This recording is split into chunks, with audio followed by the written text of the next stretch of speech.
Pocket Monsters has arrived once again, this time with even less frames than before. Let's talk about it.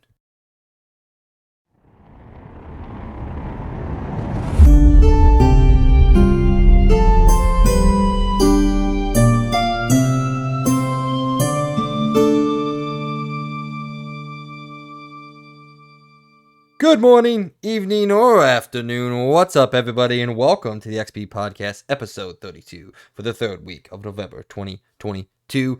I'm your host, Mike Z, and joining me, as always, what is and forever, or what he will be forever known as the Birdman himself, Logan B. What's up? What's up, everybody? I hope everybody had a great Thanksgiving, and I guess now, Merry Christmas. Tis the Christmas season. No, it's not. It's not December. Fuck It off. is. It is. Fuck I'm off. sorry, dude. As soon as Thanksgiving ends, Christmas begins. I full-heartedly believe that, and so it's already Christmas season. I already started decorating. We have some gnomes outside, with Christmas hats on and everything. So already getting ready. We're gonna put the tree up, I think, too, this week. So very excited. I love Christmas. It's my favorite holiday of the entire year, in my opinion. And I've been doing a lot of shopping this week. Well, during Thanksgiving.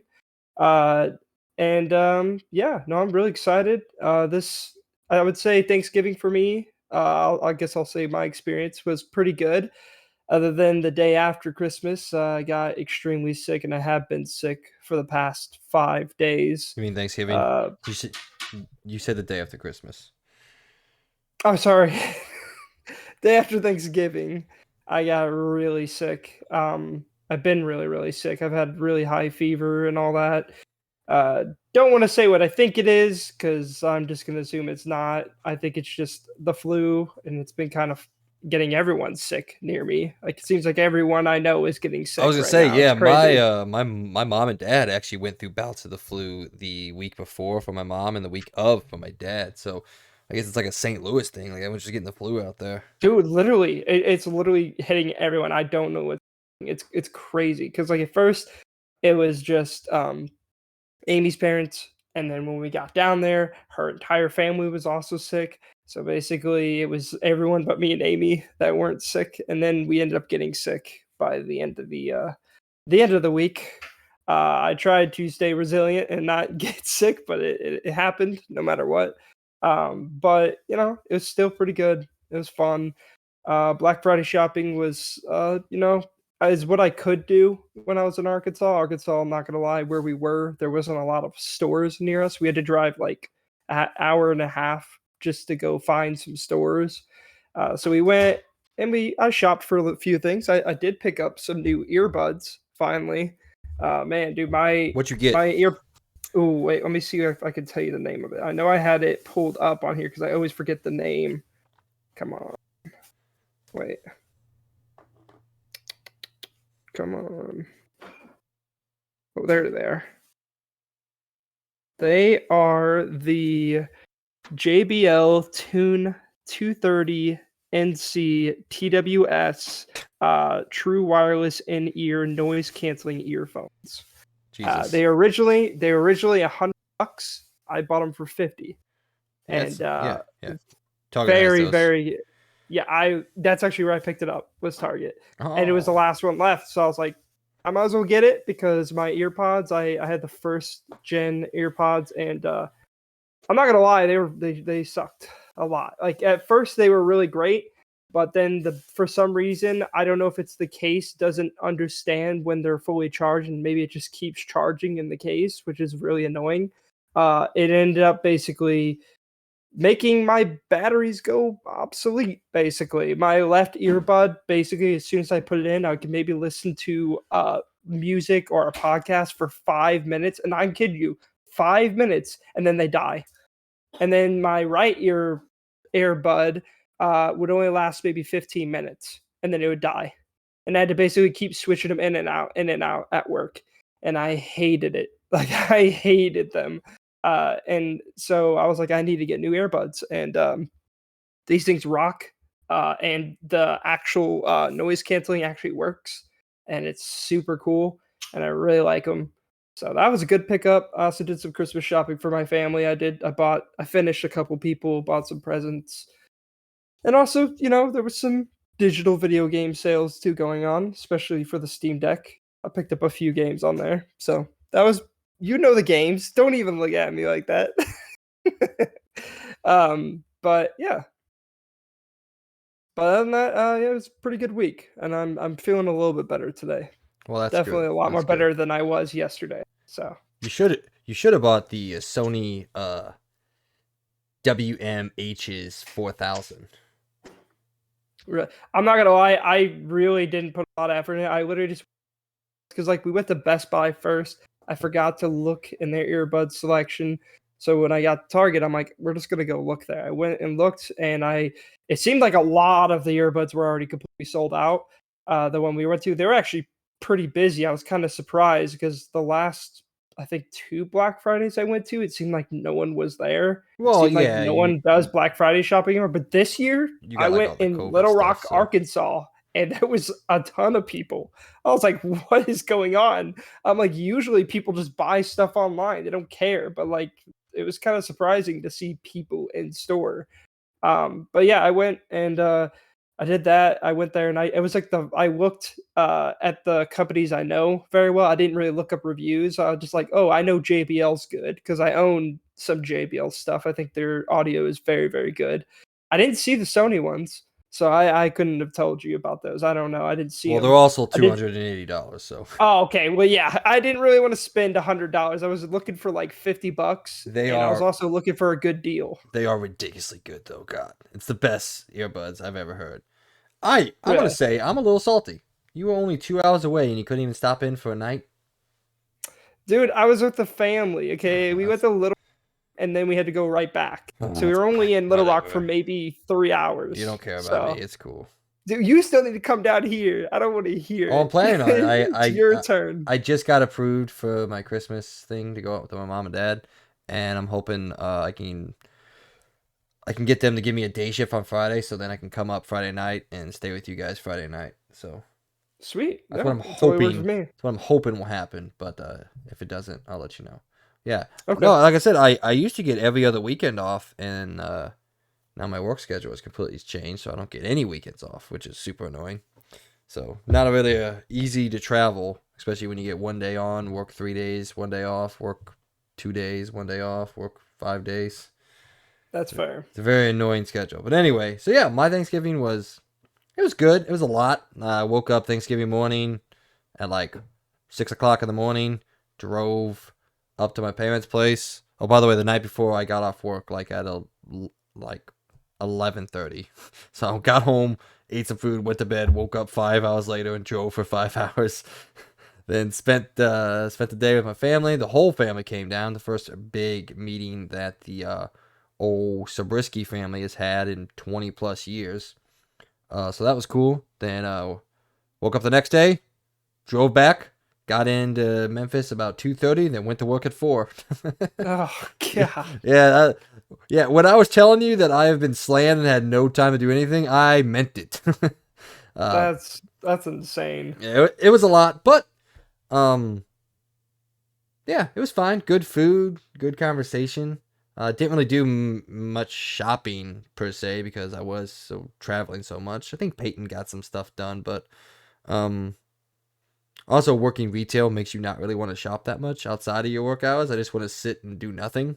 So that's fair. But got a lot of time in some video games that we'll talk about. And I'm excited, obviously, for Friday. Can't wait. But yeah, overall, okay, I guess, fine. But it's not Christmas yet.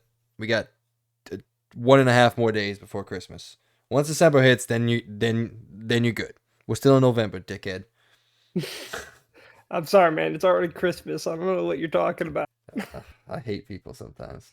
All right, man. Let's get into it. As always, we start each and every episode. Well, technically, I guess we start each and every episode with us just chatting. But then we start each and every episode with question of the week. And this week's question was posed to me by the Birdman himself, Logan B. So what, sir, is your question? What is one setting in any or even most games you make sure to turn off right away? If none, why? All right, I'll let you answer first because I already know your answer. But we can talk about Well, some other things here and there. So, I was gonna make this a little bit more exciting than me just saying one game and saying that setting, because I don't think this is true for every game for me. I think one of the biggest things that I think most people when they aim for to turn off right away is motion blur, which I think for certain games, yes, motion blur really sucks. And for other games, I leave motion blur on because I like it. For example, a game that I really hated, and Mike already called this before we even got to the question, was Call of Duty. Because motion blur in Call of Duty is abysmal.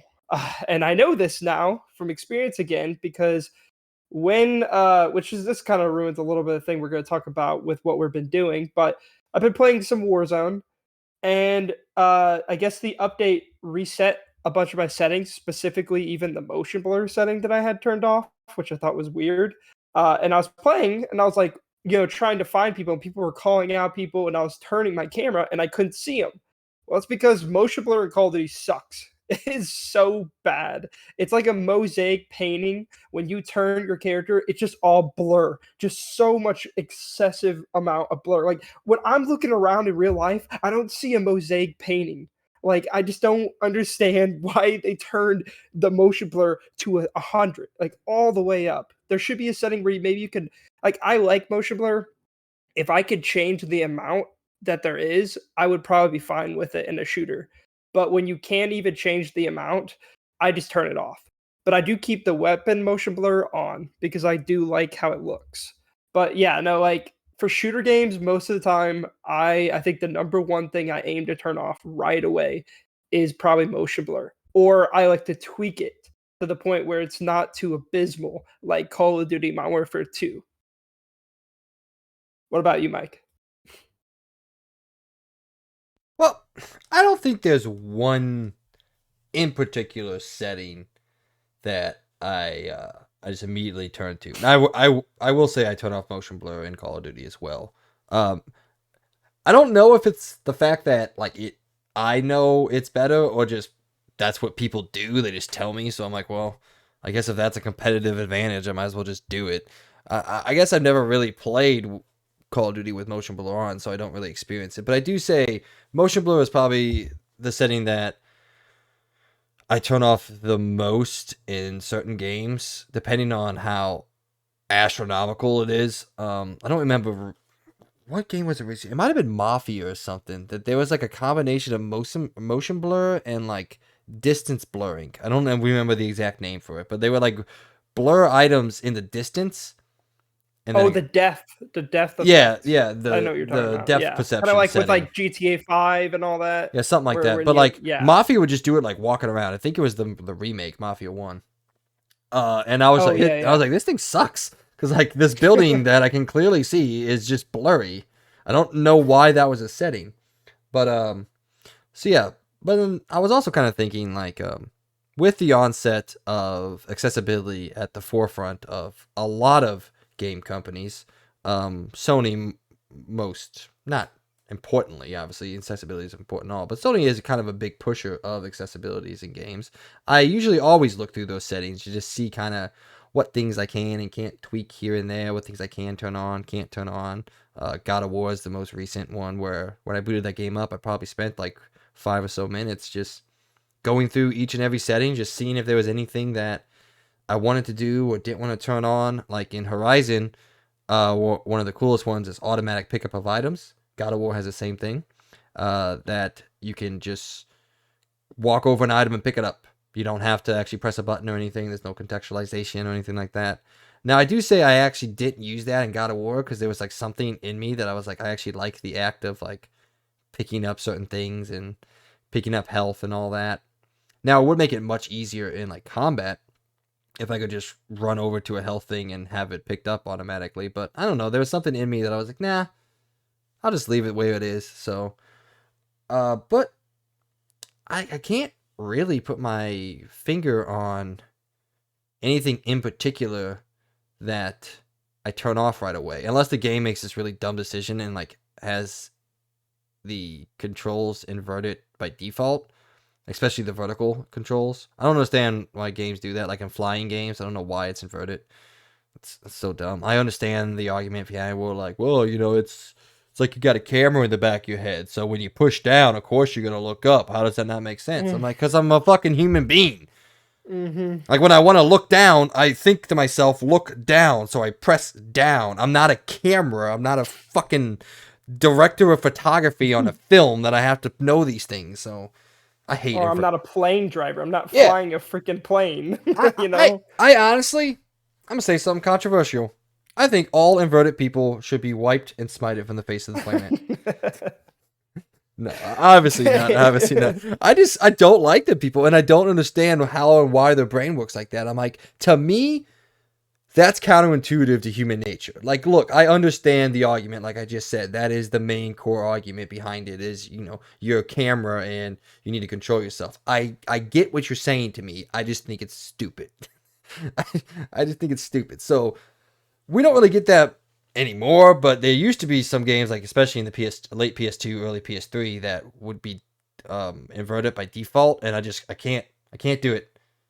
So There's really like good. two more. There's two more settings, and I'm gonna just cut these in real quick. No, That I absolutely despise as well. Probably not as much as motion blur in most cases, but film grain, dude. I hate film grain in all these games. I crank that all the way down to 0. I don't want to see that crap on my screen. Like I get the point of it. It's supposedly supposed to make it more cinematic, but I think it just makes it look a bit too blurry or weird looking, and I hate it. Like they have it in Call of Duty, they have it in God of War, they have it in all these games, and I just go all the way down. I Oh no, see, despise film grain, man. Like I like film grain in movies, it makes sense, but in a video game, like I don't want to see it. I want to see that crispness. I want to see that how good it looks. I don't want to see all that grain covering up the beautiful picture that they've made. see, You know, and I like it in cinematic games. Like the best example I can think of off the top of my head is a game you played recently, The Order Order. 1880. Yeah. Yeah, okay, that looks good. Yeah, That yeah. looks good. That one Okay. is like it feels like it's designed to look like that. So, I don't know, man. That one. I guess Oh, it's just sorry. no, you're good. I guess it's in general. I usually leave things alone unless it's something that really bugs me. If there's something like I can point out in my like, if there's something like I see or I feel, I'm like, that is not the way that I prefer to play. But I know some people like you change the controls of games and all that, and I don't really do that. I'm just like I play the game the way I feel like it was meant to be played in a way, like the way it was meant to be designed. Like you and I talked about, you changed some controls of God of War, and I'm like I just got used to them eventually, and that's all I want. So now, if there's one thing I could change, it's the Switch's dumbass decision to be the only thing still using Japanese controls. Because when I go back to the Switch, I can't figure out how to operate menus. Yes. I can't get around menus. I just, and Pokemon, we'll get deep into that. The menus of Pokemon are garbage. Really. The only last setting, and this one Mike knows about, I absolutely despise gyro aiming, dude. I hate it. I hate gyro aiming with a burning passion. I think there's only one game I give props for gyro aiming, and it's only probably Zelda Breath of the Wild. That's the only game I've ever played with gyro aiming where I don't have a problem with it. But on every other game, especially with the Steam Deck likes to turn it on automatically for a lot of games, so that if you feel like you need that extra movement in your hand, I hate it. It throws off my aim all the time. It's very frustrating. It's always too fast. It just doesn't feel good. Even with the Steam Deck and the fact that you could change the settings to kind of match how fast you want it to go, I just don't like it. Gyro aiming, I just think is really dumb, and I just hate it. It just throws off my aim. It doesn't feel good in any way or form. Yeah, like Especially the Astrobot thing. I hated when they did that. I didn't Let me control it with an analog stick, please. I watched you play that, and I'm like, man, I did not struggle this bad. I don't really struggle with it, but I will say, motion controls should only be relegated to when you have two separate controllers. Like what I'm thinking about is like the Wii and like Resident Evil 4. Like when I was controlling Resident Evil 4 with the what the fuck is it called? The nunchuck, Yeah, the nunchuck or and the other yeah. thing. I don't remember what the big one's called. I think it's just called the Wii remote. Okay, yeah, I don't. the Yeah, nunchuck and the Wii remote. That's actually very intuitive, and I remember I was like, damn, I'm actually really good at shooting in this game with that. But yeah, when you have just one solid device in your hand and you're trying to aim with it, no, yeah, it's just no, it's dumb. I agree. It's awful. I'm not as bad as it as you were, because like I remember watching you play Astrobot, and dude, I was like, oh I was damn. I'm like, struggling this is so rough. hard. Like, and Yeah. I'm good at shooting stuff, but like that was like it was hurting my soul. Like I just could not hit any of those damn bunnies. It was making me so mad. Dude, I was like, why? Call of Duty should put in gyro controls, and then you and I see No, who's better. please. I feel like I'd win that fight finally. You definitely would win that fight. Dude, For I the first couldn't time stand ever, it. I'd beat you at Call of Duty. All God. right, man. You want to dive into it? Yep, I'm ready. All right, ladies and gentlemen, if you didn't know, this is the XP Podcast, our weekly video game and pop culture news podcast where Logan and myself sit down with y'all and talk about all the news stories and happenings inside and out of the video game world. We post a new episode most weeks, so you can listen to it whenever you want. You can find us on most of the popular podcasting services, including Apple Podcasts, Spotify, Google Podcasts, and more. If you enjoy what we're doing here on the XP Podcast, please support us over on our Patreon, where you get to be a part of our weekly discussions and give us your opinions on everything we talk about and everything we don't. You also be able to find all of our uploads there, along with any exclusive episodes we may post. Links for that, as always, are in the description down below, or you can simply go to patreon.com and search Experience Point, spelled capital X, capital P-E-R-I-E-N-C-E, capital P-O-I-N-T. However, if you don't have any money to send our way, don't worry. We still love and appreciate you for listening to us and being a part of what is hopefully a growing community. You could also go over to our YouTube channel where you can get this show and all of our shows in video format. If you do, please don't forget to give us a like, share, subscribe, and hit that notification icon so you can be aware of everything we post when we decide to post it. New episode reminders for you and upcoming episodes, most importantly. Both Logan and myself have completed the campaign for God of War Ragnarok. We are hoping and planning to get that video to you as soon as possible. If you want to know what it's going to be, it's probably going to be a short conversation about the overall review, game mechanics, visuals, everything. We're not going to go too in-depth because we talked about it last week fairly in-depth. I mean, for over an hour, we talked about everything we thought about the game. But most of that review is going to be all spoiler talking discussions about the story of God of War Ragnarok and what we thought and where we think it could be going. So look out for that and be excited, because we are excited to bring it to you. With all that out of the way, let's get into this week's show. In our point of the show, I will bring you my initial impressions for Pokemon Scarlet and Violet. Well, technically just Scarlet, but in connection to Violet. Plus, we will discuss what games we want to see get a ground up remake the most, much like, what's the game called? Demon Souls, yeah. The Demon Souls remake and other things of the like. And around the point, we talk about Pokemon and Ragnarok selling through big numbers. Warzone 2 sees a huge player base week 1. We have gotten some more, which are updates and so much more. Then, in LTR, we dive into the reviews for Pokemon Evil West and the Dark Pictures anthology, The Devil in Me. But before we get to all that, it's time for what is now and hopefully forever will be the rundown, where we catch up on all things pop culture that we've been doing, whether that be gaming, TV shows, movies, books, or comics. It doesn't matter to us because we like it all and love to talk about it. So I don't have too much in the rundown this week because we keep making them the point of the shows, us talking about certain things here and there. But I played a little bit more of God of War, now 40 plus hours in. I think I'm 41 hours in, and I played a little over 24 hours of Pokemon Scarlet. So I will talk about that in the point of the show. That's all I really got for you. Before the show, Logan and I told Logan that you could actually look at your hours of time watched in YouTube. So I've watched 19 hours of YouTube this week. So a lot of YouTube. I discovered this new group of channels, I would say, like combination of channels. But anyway, I started diving into some maritime history and documentaries on like some steamers and some of the other events that have taken place on the seas. And so yeah, I watched a lot of hours of those. Watched Watched episodes on the Titanic, on the SS Arctic, and I don't know why. I just started watching a lot of documentaries on maritime history and disasters, and they're pretty good. I love documentaries in any shape or form, whether it be history documentaries, war documentaries, video game documentaries. I love it all. Oh, speaking of video game documentaries, Logan, No Clip just came out with a brand new one on a deep dive for, oh shit, who was it? Uno Momento. Who was it? It was a company that we both like, but I can't remember the name of it. Yeah, so the 30-year history of Crystal Dynamics is a new documentary that they came out with. And if you don't know anything about No Clip is literally dedicated to making video game documentaries. So, yeah, I'm excited to dive into that. It's an hour and 50 minutes long, though, so gotta set aside some time for that. But other than that, I don't think I've done anything else. Peyton and I watched a Christmas rom-com, because of course I did. It was pretty good. I enjoyed it.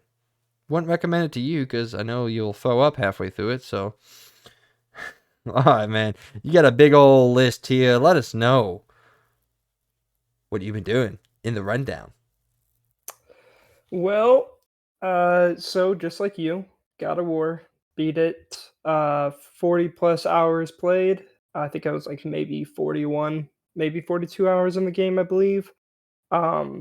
Which I was really happy. I ended up getting to beat the game literally the day before I left for Thanksgiving. I was very happy about that because I really wanted to beat it before I had to leave. Um, whenever we get to the review, I'll give my impressions there. And also, I'm sure if you also want to hear even just our initial 20 something hours of what we thought, you should definitely check out the last episode 31. But other than that, played more Call of Duty Modern Warfare 2. I got 2 wins in Warzone 2.0 already. And I'll definitely tell you, Warzone 2's Al Mazrah. Is that how you say the name? I think that's what it is. Yeah, Al Mazrah. The new map's awesome. It's 1,000 times better than the crappy, stupid. I don't even remember what it's called now. Al Cavera or whatever it was. I don't know what it's called, but it sucked. And this map is very, very good. I think it's built very well. I think it's very interesting. That's It's got a lot of cool. Caldera, sorry. I can remember the name of it. But this map's way better. I like that it has a lot of built-in maps from not only the multiplayer, the 6v6 multiplayer, it has some classic maps built in there.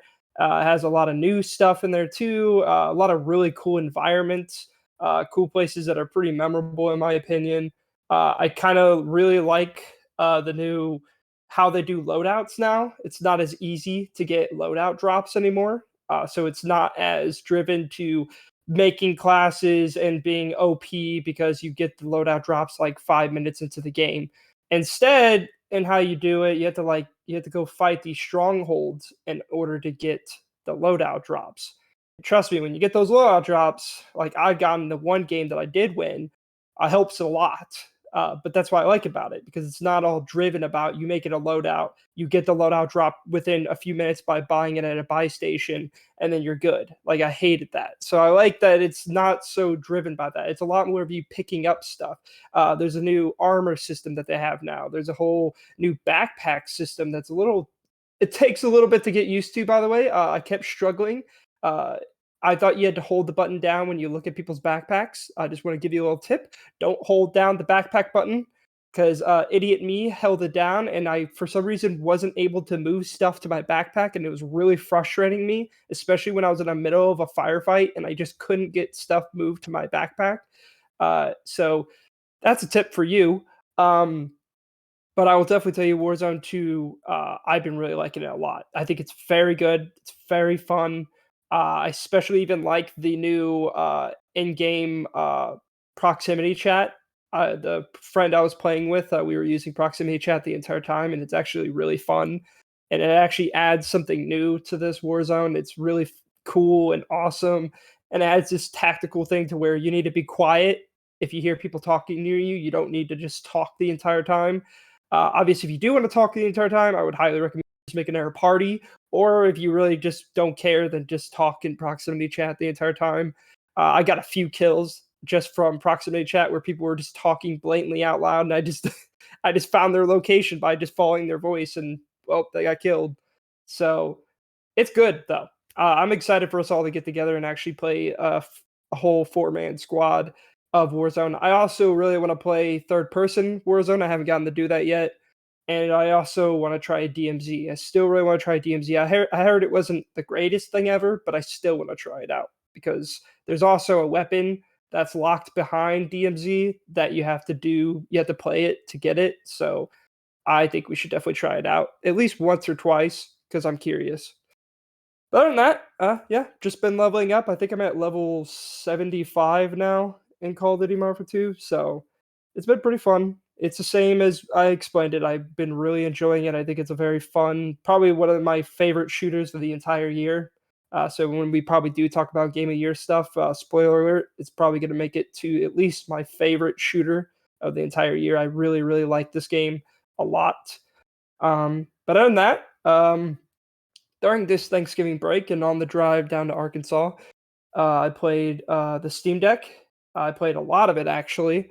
I was actually playing Fallout New Vegas on the way there. I played like 8 hours. Like I think eight. Yeah, I think I played about 8 hours of that on the way there. That was really fun. It was cool to actually finally take my Steam Deck outside and actually play it on the go, which is the whole point of it. So that was kind of cool. Also, I picked up Batman Arkham Origins for deep sale for like $5. And dude, I now I this is like my new. I didn't know how good Steam sales were because again, I never owned a PC or anything. And wow, this Black Friday sale had some very good games to be picked up. So I picked up a few ones that I've been really wanting for a very, very cheap price. But yeah, Batman Arkham Origins, I've never gotten to play, and it's locked behind the last gen consoles. And so unless you own a 360 or PS3, you can't play Batman Arkham Origins at all. I've always wanted to play it. I heard it wasn't the greatest one, but I've always wanted to play it because I like the Batman games. So I picked it up on the Steam Deck. It says it's unsupported, but it actually works perfectly fine on the Steam Deck, and I've been playing it for a while. I had a couple crashes, only two, but it's not like super bad, and it's really fun. And it runs like max settings very well on the Steam Deck. Been really enjoying that. Also, I finally figured out the problem about my web browser thing. It is my router because I went when I was down at Amy's sister's house, Amy's sister's and husband's house to be exact. I went on to the desktop mode. I went to just go to some random website, not YouTube or anything, because you perfectly here, but any other website or anything just does not work. I went on just like a random website that I was trying to go to when I did have it here, and it loaded up fast. It let me click on things. It was just working. So I guess the Steam Deck really hates my router. I don't know why. It makes no sense to me. So I guess I gotta invest into a new router, which is very frustrating, but it's whatever. But other than that, Steam Deck is freaking awesome, man. I've been really loving it, especially being able to actually use it for quite a bit during the Thanksgiving break was awesome. Uh, but other than that, I also started watching a new show that I think me and you both were very not excited for and had no hopes for and did not care about, and that is Andor. And I not only started watching it, but I also finished it. And wow, man, as much as it's not a good character, I think this is pretty refreshing and it was actually good. It was really good actually. I like it. Well, I liked especially the one thing that I really liked about the show is it didn't have the same Disney touch that everything they freaking make happens to be. Instead of it being this serious and then stupid funny and then serious and then stupid funny, it was all serious. There was barely any jokes in this entire show. It wasn't all ooh, and it wasn't fan service based either. There wasn't a lot of like fan service going on. There's one character that is from another movie in this entire show. It's not, like it's its own story, and it was actually really good. I fully recommend Andor. And I actually hope they come out with a new season. I know they said they were going to confirm it, but then they were kind of having problems with viewing because, well, I don't think a lot of people were very excited for the show. I think people should watch it, and I really hope there should be. I really do hope there's another season for it because this is probably some of the best Star Wars they've ever wrote, other than Mandalorian. I mean, way, way better than the last two shows. Cough, cough, Obi-Wan Kenobi and freaking Boba Fett, which sucks because those shows should have been good. But it also helps that Andor is a 12 episode season. You hear that, Disney? 12 episodes. You built this show with 12 episodes, but then you made Kenobi and Boba Fett with only 6 episodes, and you tried to shove in all that. Ugh, dude, this frustrates me with Disney.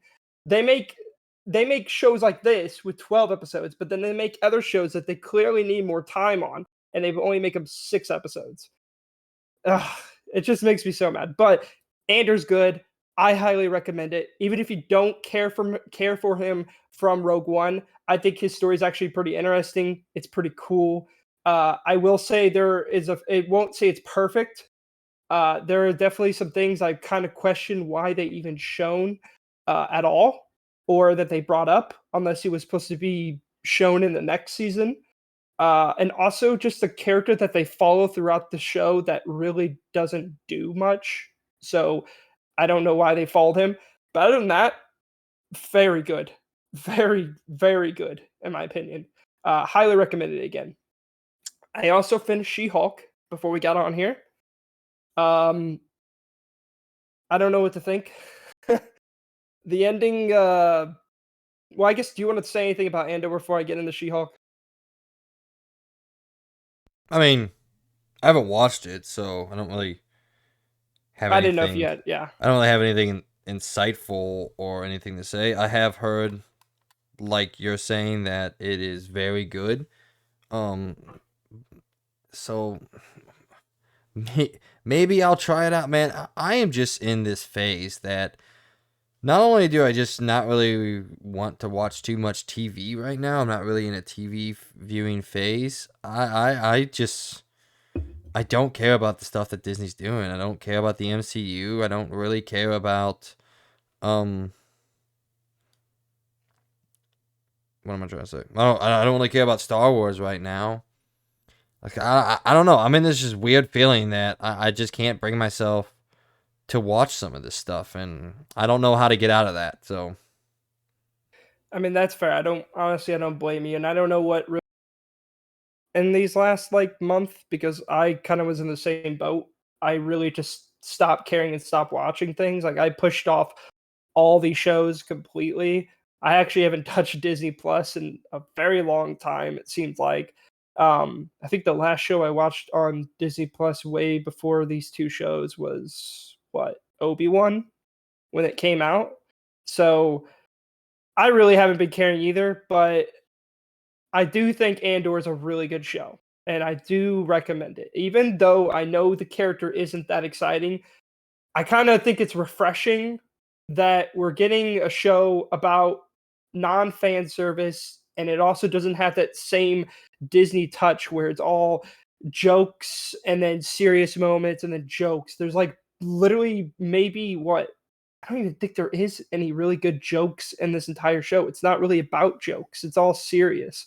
So I think this is probably again one of the best written, other than Mandalorian, uh, Star Wars shows they've ever made, in my opinion.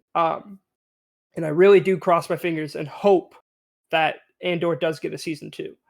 But I yeah, I mean, watched She-Hulk. haven't they already announced that it is? Like they Well, announced they that like did before it came out, but then not enough. The audience, the views they were getting wasn't as high as they were wanting it to be, well, yeah, which kind of because scares me you've because made an no one cared. endless you made an endless stream of shit. So eventually you're I gonna take a know. hit. Yeah, and it really sucked because again, it's this show is smothered under all that, well, that shit. And so people don't notice it. And it's actually good. And that's the thing, is like it's actually I'm trying to think of the phrase that people say, like it's the I'm not even gonna go for it. It's like the hidden winner of the year or something like that. It's just really good. Hidden I highly Gem? recommend it. Yes, Hidden Gem. That's what I was All trying to right. go for. But yeah, I watched She-Hulk. I don't really care for the ending. Not The a ending Hidden was Gem. just, yeah, not a Hidden Gem. It was good, not great.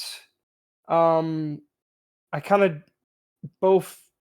I don't know if I really care for what they did to the Daredevil in the show, but I do think he's still a very good actor, and I think he does a pretty good job in this. But they kind of made him a little bit more funny, and I'm like, that's not how he is, but okay. Um, and just the ending was just kind of like just weird. It honestly almost seems like the writers ran out of and didn't really know what to write the story to be. And I'm kidding you not, you would probably just this ending is just it's honestly no, I can't give it. It's bad. It's just bad. It's bad. Amy's not gonna agree with me on this, but I think it's bad. I think it's really, really bad. And it's trying to be really funny and do a very, very, very weird thing at the end. Like I kid you not, Mike. This is probably the weirdest ending to any of these MCU shows I've ever watched. It is just weird, and it doesn't really do anything, and it also just kind of shows the laziness of the whole writing of the show at the end, where it just like it didn't even know how to end it. And they even blatantly say it in the ending. Oh, we just don't even know how to end this. Like that's not a good ending. That's not funny. It's not. It just shows that you literally do not know how to end the show. So, yeah, I if you just want an okay watch, watch She-Hulk. But if you're expecting MCU level stuff, which I don't even know what we consider MCU level stuff anymore, this is just not it at all. Um, but I don't know if you have anything to say about it. I guess I'll move on to show, and I'll again try to speed this up a little bit. There's not a lot I have to say about the No, next two. you're good, man. Take your time. But no, I don't really have anything Okay, to say with it. that's good. I feel like eventually I'll get to it, but I don't. I just don't care. It's just the simple fact that I just don't care, and that sucks. Cause like I remember, man, when WandaVision came out, and I'm like, oh, here we go, the next phase. This is gonna be great. And WandaVision was great for what it was. It's made less great now by what happened afterwards with the movies and all Yeah. that. And even when like Captain America and the Winter Soldier came out, I remember you were down at my place in Cape and we watched it, and it's like, yeah, here we go. It's the MCU action, And just slowly over time with the movies and the shows and just the endless stream of content that we've got, I'm like, I don't care. I just don't care. And that really sucks. As far as my mind goes, the MCU ended at Endgame, and I'm happy with that. Well, I honestly don't blame you. I guess Yeah. technically it ended with Far From Home, but that's like an epilogue to Endgame. So You again, mean No Way Home? no, because No Way Home is technically part of Phase 4, and like, look, No Way Home is absolutely fucking incredible. We've talked about it time and time I mean, again. it's the best movie of the entire phase. Oh yeah, I mean it's Cough, not even cough. close. Yeah, it's not Yeah. even in a comparison competition with anything. But like in my mind, the MCU as we knew it ended 4 years ago, 4.5 at this point. So, and I don't even know what they could do to bring me back, because it's like I don't care, man. I just don't care, and it sucks. And I've been trying for a while now to kind of get over that sentiment or get out of that mindset, but I just don't care. Even in things that I enjoy, like Miss Marvel, like I liked Miss Marvel. I actually really liked Miss. Okay, well, not really liked. I enjoyed Miss Marvel for what it was. I liked the characters. It was a much different tonal. It was a much different tone of a show, and I really enjoyed that aspect of it. But yeah, just don't care. And it's like I, I'm trying to find things to care about, even inside the things that I like. Like, I loved Hawkeye. I loved every episode of Hawkeye. But it didn't drive me forward in any way. It didn't get me excited for what come next. I'm like, yeah, Hawkeye was great.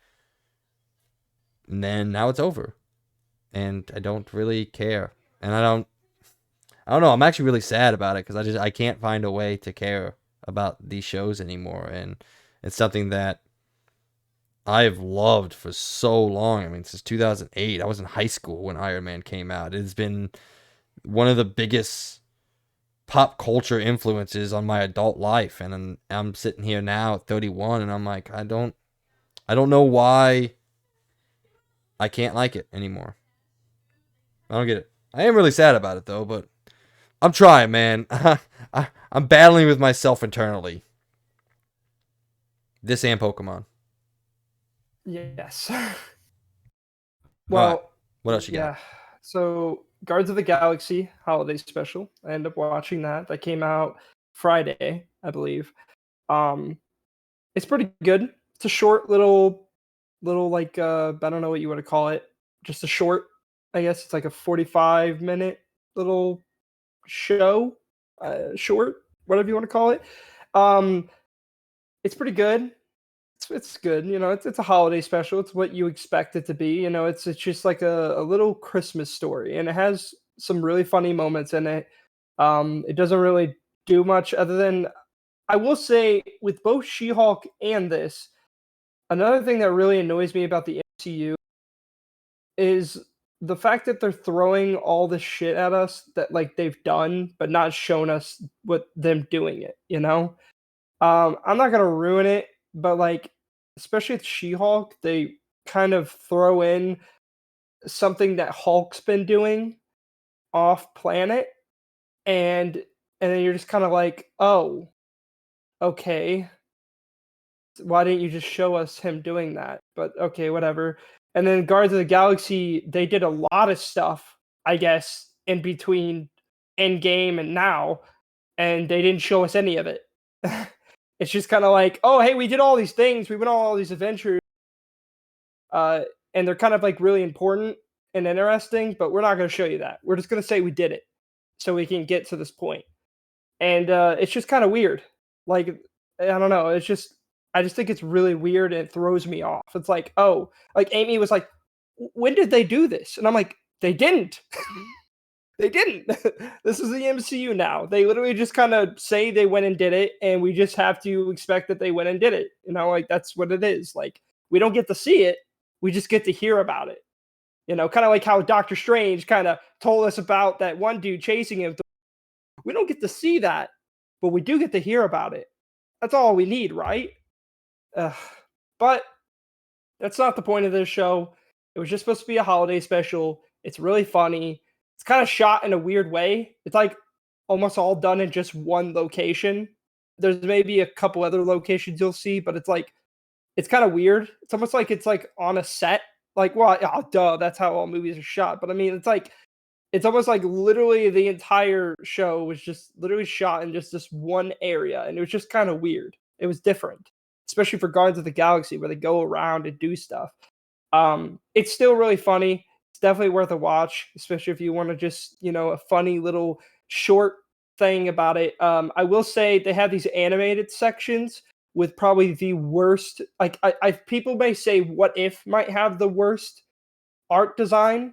No, these scenes that they have to tell these kind of like animated backstories about stuff that happened in the past, probably the worst art design I've ever seen in my life. It's bad. Like it's really bad. Like people may say What If is bad. This takes the cake for probably the worst art design. Like, do they not have money? Like I thought Disney's printing out money at this point. Who did they pay? Some kindergartners to draw these things? Like it's really bad.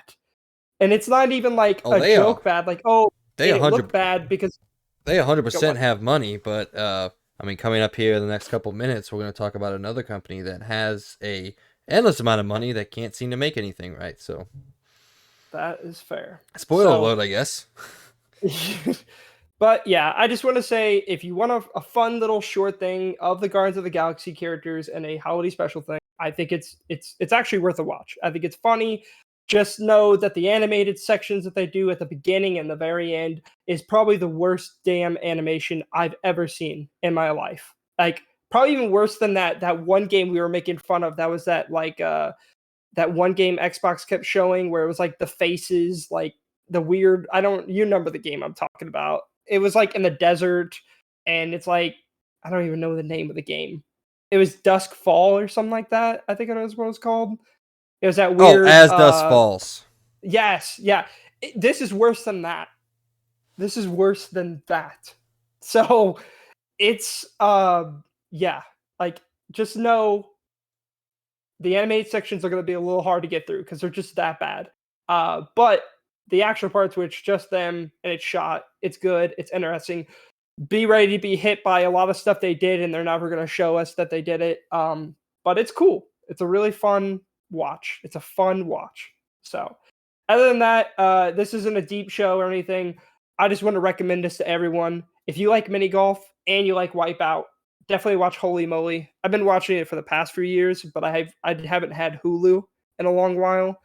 And so this weekend when we were down there for Thanksgiving, they had Hulu, so we ended up start watching season 3, and we finished season 3. And dude, this is probably one of my favorites of these kind of shows. This kind of like competition based shows and everything. It is hilarious. It's awesome, and it's literally the perfect breed of basically Wipeout and mini golf together. It's a very good show. And if you ever just want a fun sit down, maybe turn off your brain kind of watch, it's amazing. It's also got very good announcers. And I even think it's pretty funny that they call him Stefan Curry, but it's really funny because uh he's the main man of the show. And it's, again, highly recommend it. It's a very fun watch. We ended up getting Amy's family addicted to it. It's so good. But that's pretty much what I've been watching. And then other than that, I just put Black Friday, but I already talked about that earlier, so I went Black Friday shopping. You have anything else to say, Mike?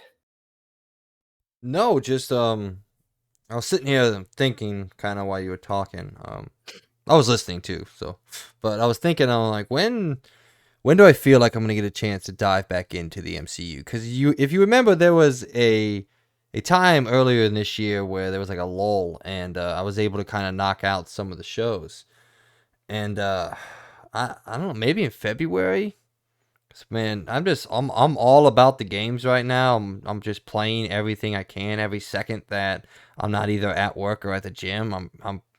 I'm either playing or like I'm like resting in between sessions. Like you got God of War straight into Pokemon, and Friday I got Callisto Protocol, and on the 13th I got Crisis Core, and then we had a little bit of break, and then we got Forspoken late January, and Dead Space Remake early January. Then Harry Potter in February, and then depending on how long it takes me to get through that, there's maybe a week and a half break until the end of March when Resident Evil comes out.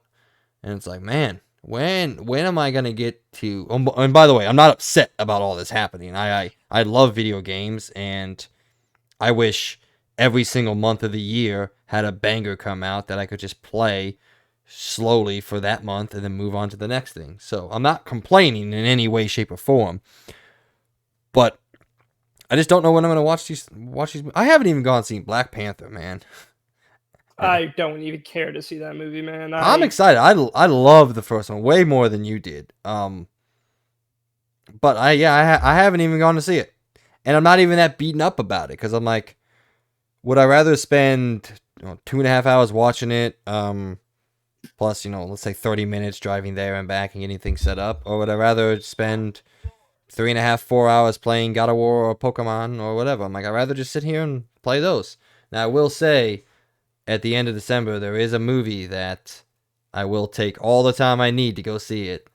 It's a movie that a new trailer came out for this week. I don't know if you got a chance to see it. Just seen it. Fucking, I cannot wait for Avatar, dude. There's still a shit ton of, there's a crap ton of shit talking going on, and I just don't understand it. Why? I don't understand why.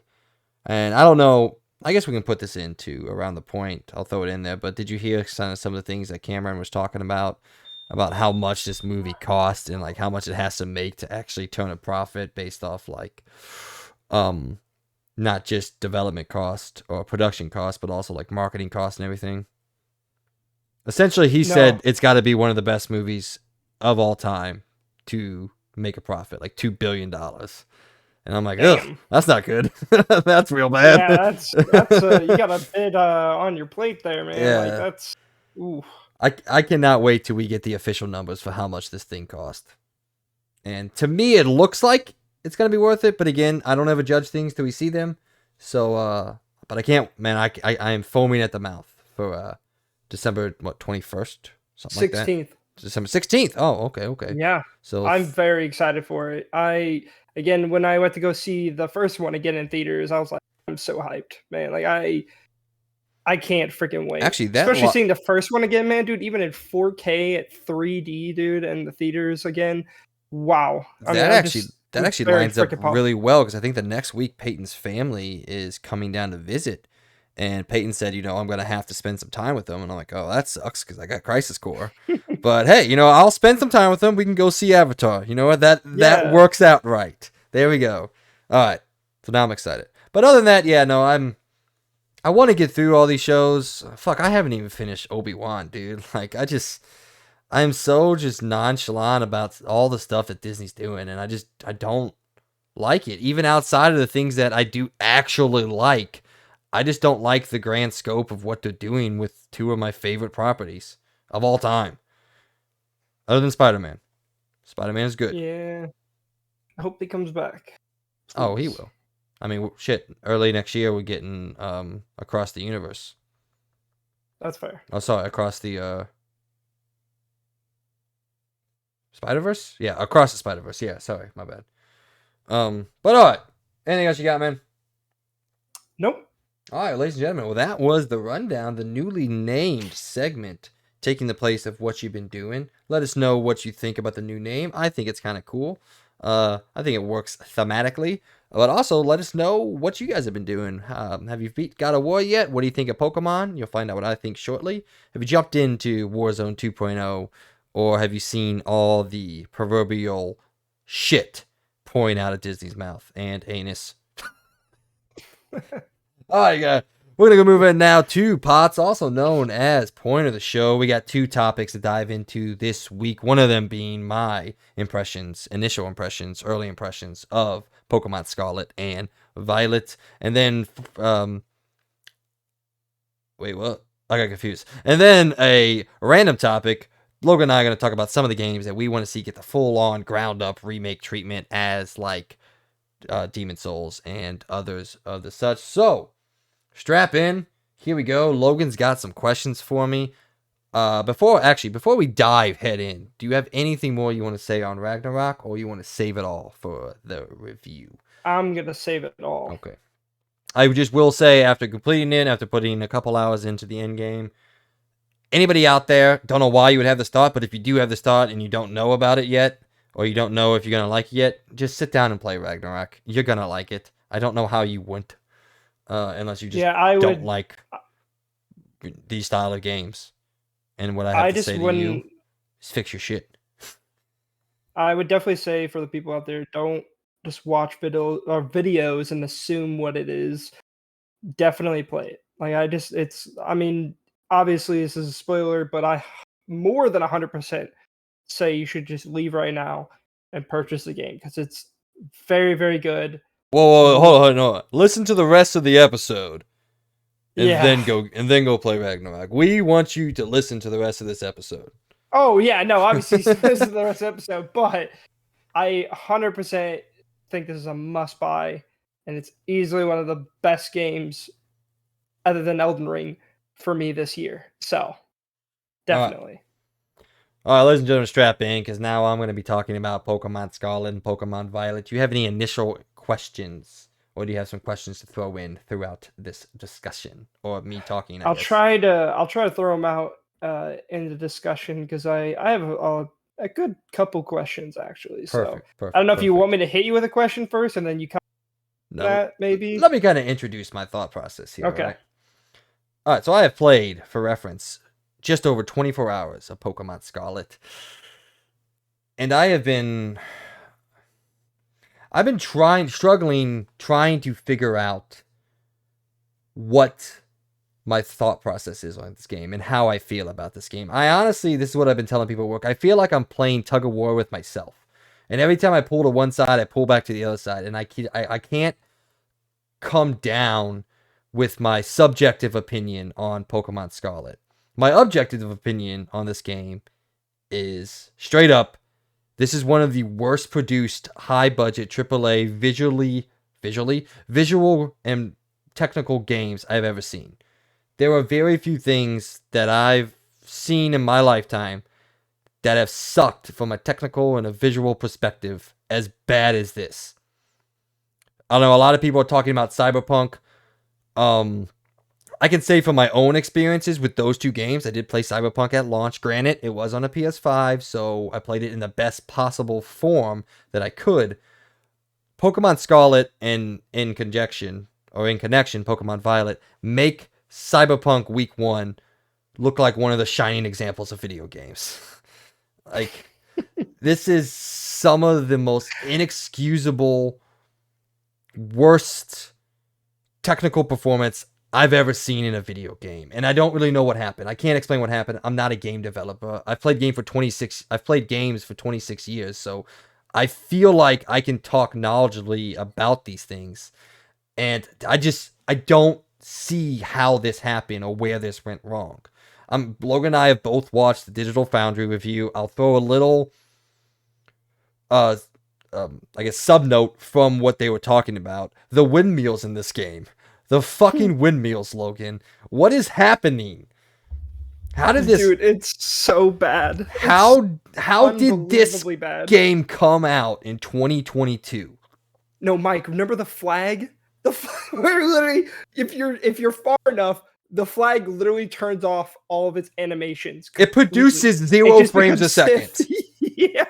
The closer you get, the more frames it adds. It goes from like 3 FPS, 5 FPS, and then when you're finally close enough, it's like 15 FPS, I believe. Dude, I don't even know what to say. Like, I'm not even playing the game, and I'm just like watching all this stuff. I think probably my favorite thing about the entire video is the fact that they compared this game to Arceus, which I already thought wasn't a very beautiful game. I thought it was pretty dang ugly.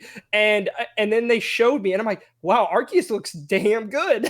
And I'm like, this game looks worse than Arceus. They literally came out this year, and that's crazy. The most scathing comment that I can make about this game, and a little context for those of you that haven't listened to us for the whole year, I did not like Pokemon Arceus. I thought it was ugly, boring, not really poorly designed in any way. I just didn't like the design of the game. Subjectively, objectively, it was a perfectly adequately designed video game. This game makes that game look, from a visual perspective, look like Ragnarok. Yeah, that's and so look, true. We can joke all we want about this because it is funny to a point. It is a funny thing to see this game run and to see this game play. But taking, all those jokes outside, like, this is a serious fuck up on a exponential level from one of, if not the biggest franchise in our medium. We're going to talk about the sales here in an hour or so. This thing sold like absolute hotcakes, and that sucks. I would rather if this game fucking flopped on an epic level than sell as many copies as it did, because at least then maybe Nintendo and in even more connection, the Pokemon company would be like, shit, we got to do something. We got to change something.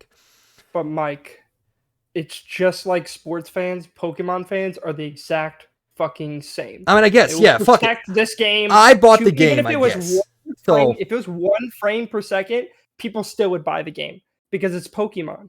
And that's the problem with nowadays. Like, even sports games, dude, it's exact same. They're the fan base. They don't care what they get. If they literally made a Pokemon game where literally you're just a pile of shit, people would buy it because it's Pokemon.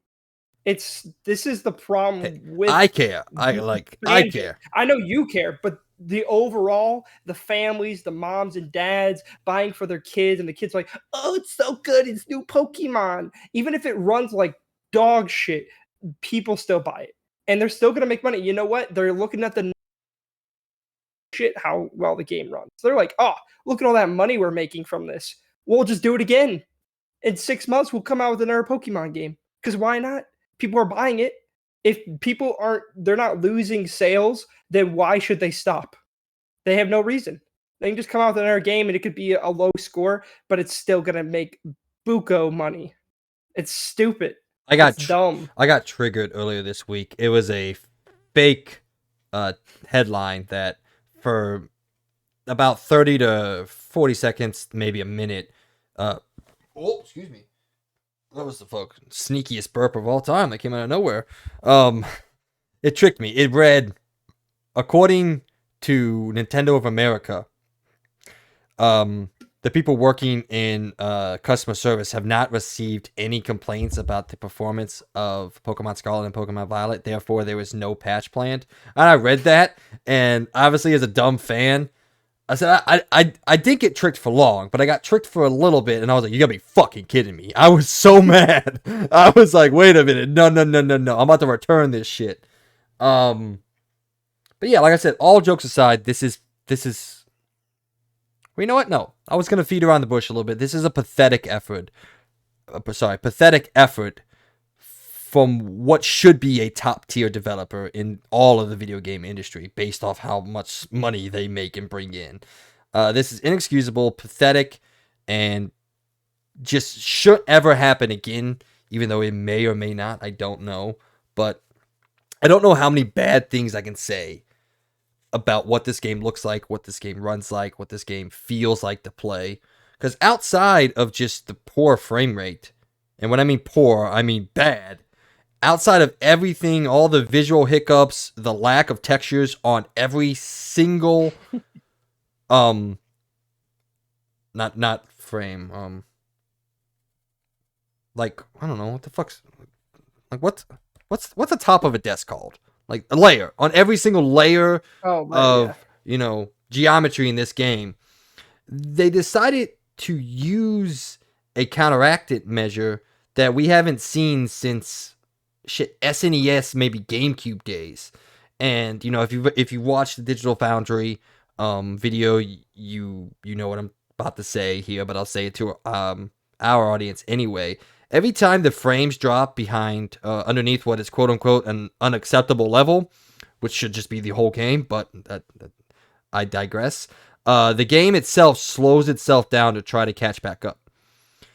And I can tell you there was a point in the game, maybe about 12 hours ago, that was playing, as I got to this forested area. And the game slowed down for 5 minutes straight.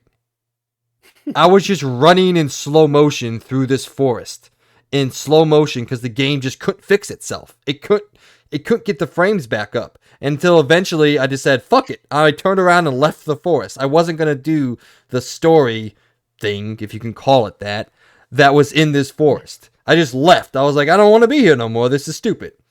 So that is my rant on the performance of the game. Not that any of our audience, hopefully you guys are intelligent out there, you can see what this game is like, needed any sort of information on that. But there is some good things. Like I said, I've been playing tug of war with myself. So every time the game pulls me one way, it pulls me back. I will say the good aspects of this is the overall, what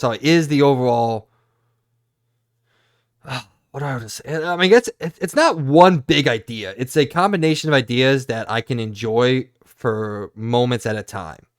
And what I mean by that is, like, there are times where the open world is really cool. Doesn't look good, but I get lost in it, and I appreciate that. I mean, there's been times where I've just kind of wandered off the path and ran into some Pokemon and got lost battling them and catching them and filling out my Pokedex. And I will say one of the best things about this game is the Pokedex itself is visually really, really good. It's really cool to look at. It's fun to look through all the Pokemon you've seen and caught, and they give each one like a card that has like a habitat behind them, and it's just visual. It looks really good, and it's engaging to keep seeing that number fill up. And they finally have given you something outside of the end goal of just filling the whole thing out. At every single 10th Pokemon you catch, you actually get a item reward. That could be 10 Great Balls or 5 XP candies or 3 rare candies. They give you something every 10 Pokemon you catch. So that's good.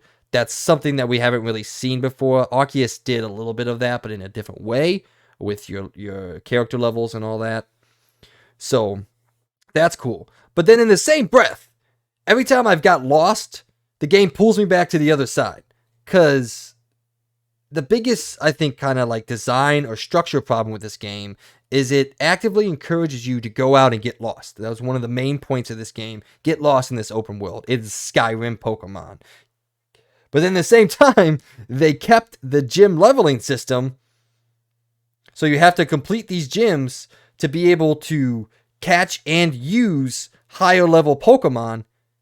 So if you're not going through and mainlining the gyms, you're going to run into a point like me where I only had 3 or 4 gyms completed. So everything that I caught above level 35 wouldn't listen to me ever.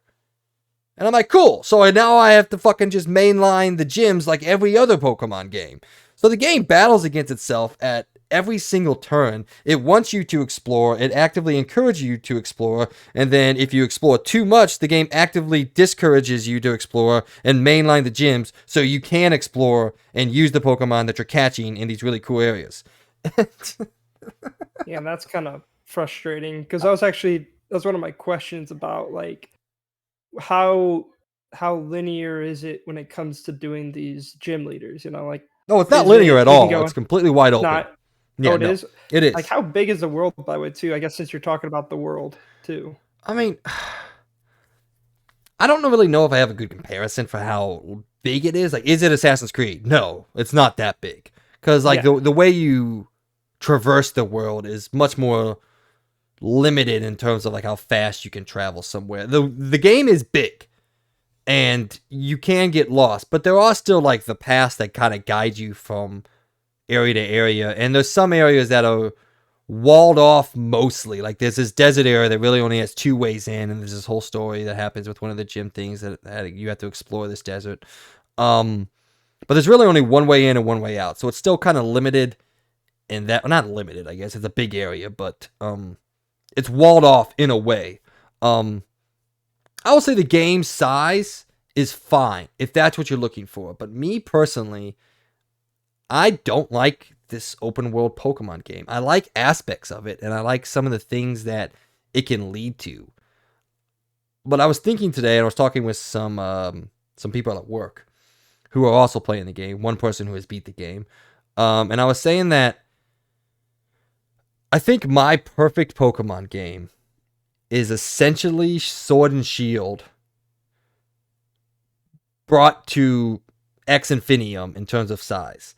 Like, let me break it down for you. Let's say there were 8 massive areas, very akin to something like Arceus, that has these big areas that you can explore. And there's 1 gym in each of those areas. And the entire area was visually and thematically themed around what that gym is.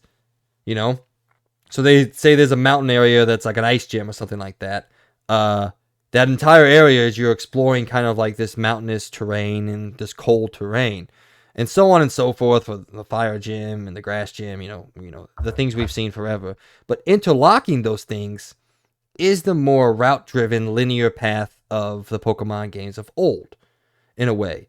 And that would lead you to have these massive areas that you could get lost in and explore to your heart's content, but then also still deliver a decent narrative and a decent story with with a structure that makes sense in a forward momentum path. Because I've always been kind of a defender of Pokemon stories in general. For example, Black and White has an incredible narrative, actually, that deals with a lot of mature and adult themes. Sword and Shield, while not as grown up or adult in some of its themes, I still think it has a really good, a pretty good narrative that you can kind of get lost behind, and you find characters that you enjoy, and you can get attached to some of these characters like Leon and like your rival and other things like that. This game is so wide open and so just blah with where you can go and what you can do. None of it matters. The dialogue sucks, the writing sucks, the story sucks. There's no forward momentum, there's no big mystery, there's no anything to make me even smile or clap or like at all. There's one storyline that does tug at the heartstrings a little bit, but I feel like it's revealed too early. Like the game sets up a mystery, and then if you like literally go and do the exact next mission of that storyline, it solves said mystery. And then the next 3 parts of that storyline is just a continuation of what happens. And it's like, oh, okay, cool. So nothing fucking matters ever. Got it. Like, I don't know, man. Like I said, I don't really actually know what my thoughts are on this game outside of the fact that it's just annoying to play. it's slow. It doesn't run well. Even within the battles, like whenever I switch out my Pokemon, it takes like maybe 5+ seconds for him to just throw out the next Pokeball because I'm sure the game is loading somewhat in. I don't know what textures it could be loading in. They don't exist. And I don't know, man. It's we'll talk about it here in a second. The game has a 72 on OpenCritic, 74 on Metacritic. I personally think way too high. Way too high, honestly, in my opinion. If I was going to put a score on the game right now, I would have to claw and push my way to even get to 6. Like I just think it's not an above average game. It's pushing into the bad game territory. But like I said, Yeah. The tug of war of myself is it's still Pokemon. It still has that hook and that loop of leveling up, getting new Pokemon, finding new ones, completing completing the decks and doing all these things that I've been doing for 25 years now, however long it's been. And it's that hook is still there, and I still get that feeling of like, oh, I'm like right now I'm looking at my Pokemon. I'm like, oh, I'm 2 levels away from getting a Haxorus, which is like one of my favorite new dragon types since Gen 5. And there's still that storyline that leads into the legendaries, and it's like, oh, I want to be able to finally use my legendary Pokemon, and I can't wait for that. So there's all these little like disparate parts, like I was talking about. There's not really one cohesive thing that I enjoy, but all these little just disparate parts that have been a part of Pokemon for a long time that I can still kind of gravitate to and grab onto. That's keeping me going and keeping me playing, but it's just surrounded by an endless stream of just shit. Just poorly designed, poorly executed, poorly structured, poorly ran shit surrounded by the stuff I've always loved about Pokemon.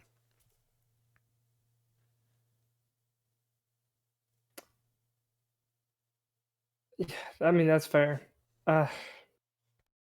Honestly, I do have one more question, too, by the way. Hit me with it. I didn't really go I into don't like have much to say I didn't really about go it. into like how the game is structured and these different things. It was kind of just like a rant of everything that sucks. That's fair. But like I said, there are good moments, and there are those moments where I got lost. And like I said, I still remember I got lost in this cave where I ran into like level 45s and all these different Pokemon, and I was like, yes, this is it's coming, it's clicking. Like, I've stumbled into this cave that has all these cool Pokemon, and I caught like 5 or 6 of them. I'm like, oh hell yeah, I got like this dragon team going now. And then that's when the game punched me in the face, like, oh, you can't use any of them. So now you got to just go mainline the gyms until you get 6 or plus gyms. You can actually use these level 40 and above Pokemon now. And I just don't know, man. I'm sad, mostly. I'm sad and mad. Like, I don't know how to feel. All right, sorry, what's your question? Oh, no, you're good. You're good. I was going to ask about to kind of get away from, well, I guess no matter what, there's going to be negatives and everything. How is like the catching of the Pokemon? Is it the same as Arceus? how is the battle system when it works properly and your Pokemon aren't clipping through the map? Uh, how is all that? I mean, so the catching system is not the same as Arceus. You can't just walk up to something and throw a Pokeball at it.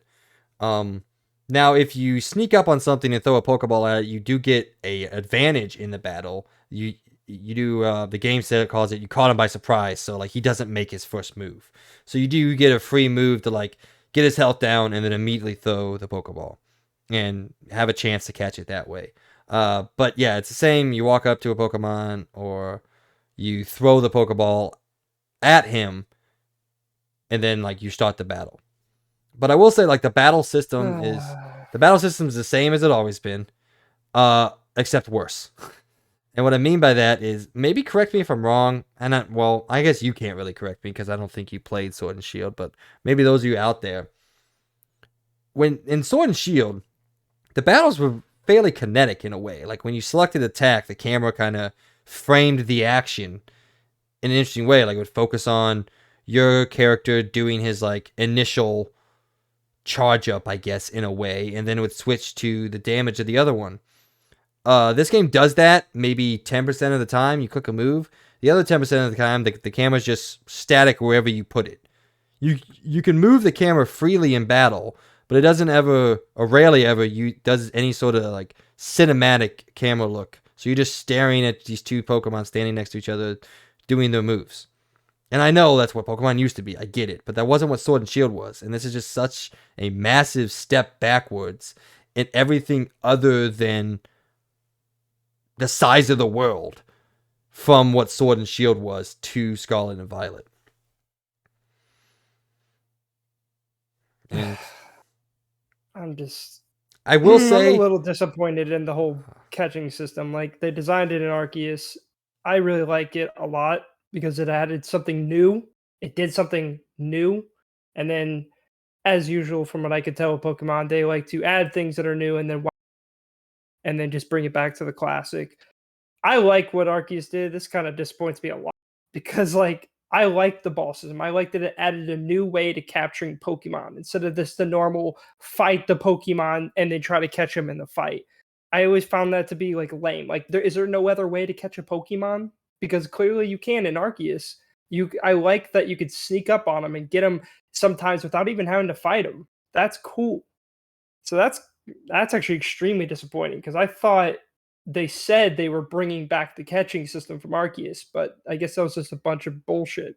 So that kind of sucks a lot. I guess in my opinion. I guess they did in a way. I guess yes, you can throw the Pokeballs at them stealthily, but I said that just gives you a one turn of advantage in the preceding battle, or not preceding the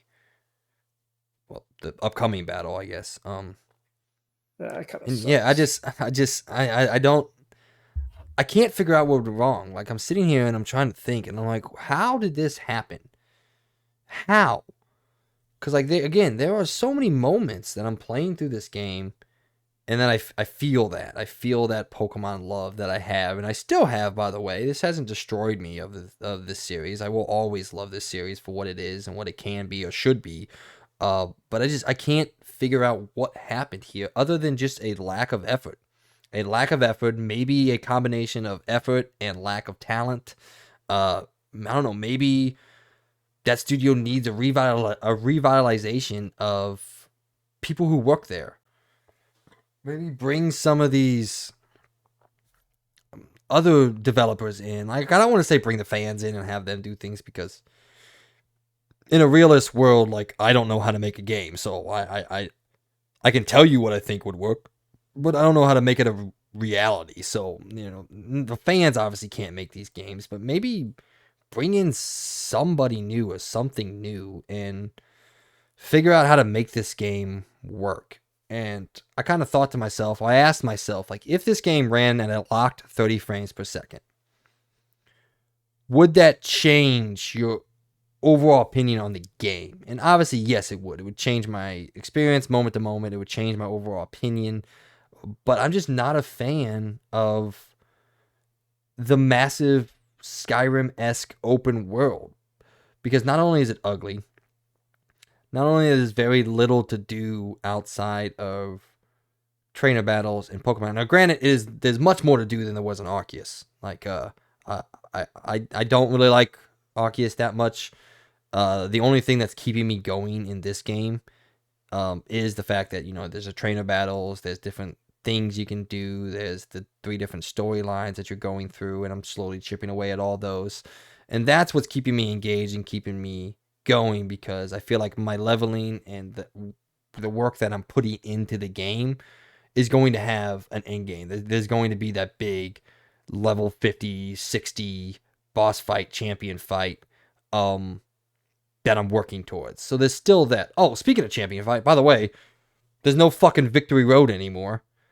You as a new fan don't really know exactly what I'm talking about, but every single game, once you beat all 8 of the gyms, you have to fight through Victory Road to get to the Pokemon League. And that's like, it essentially is the hardest area of the game. So all the Pokemon are high level, all the trainers have high level Pokemon, and it's like the last challenge that you have to beat to get there.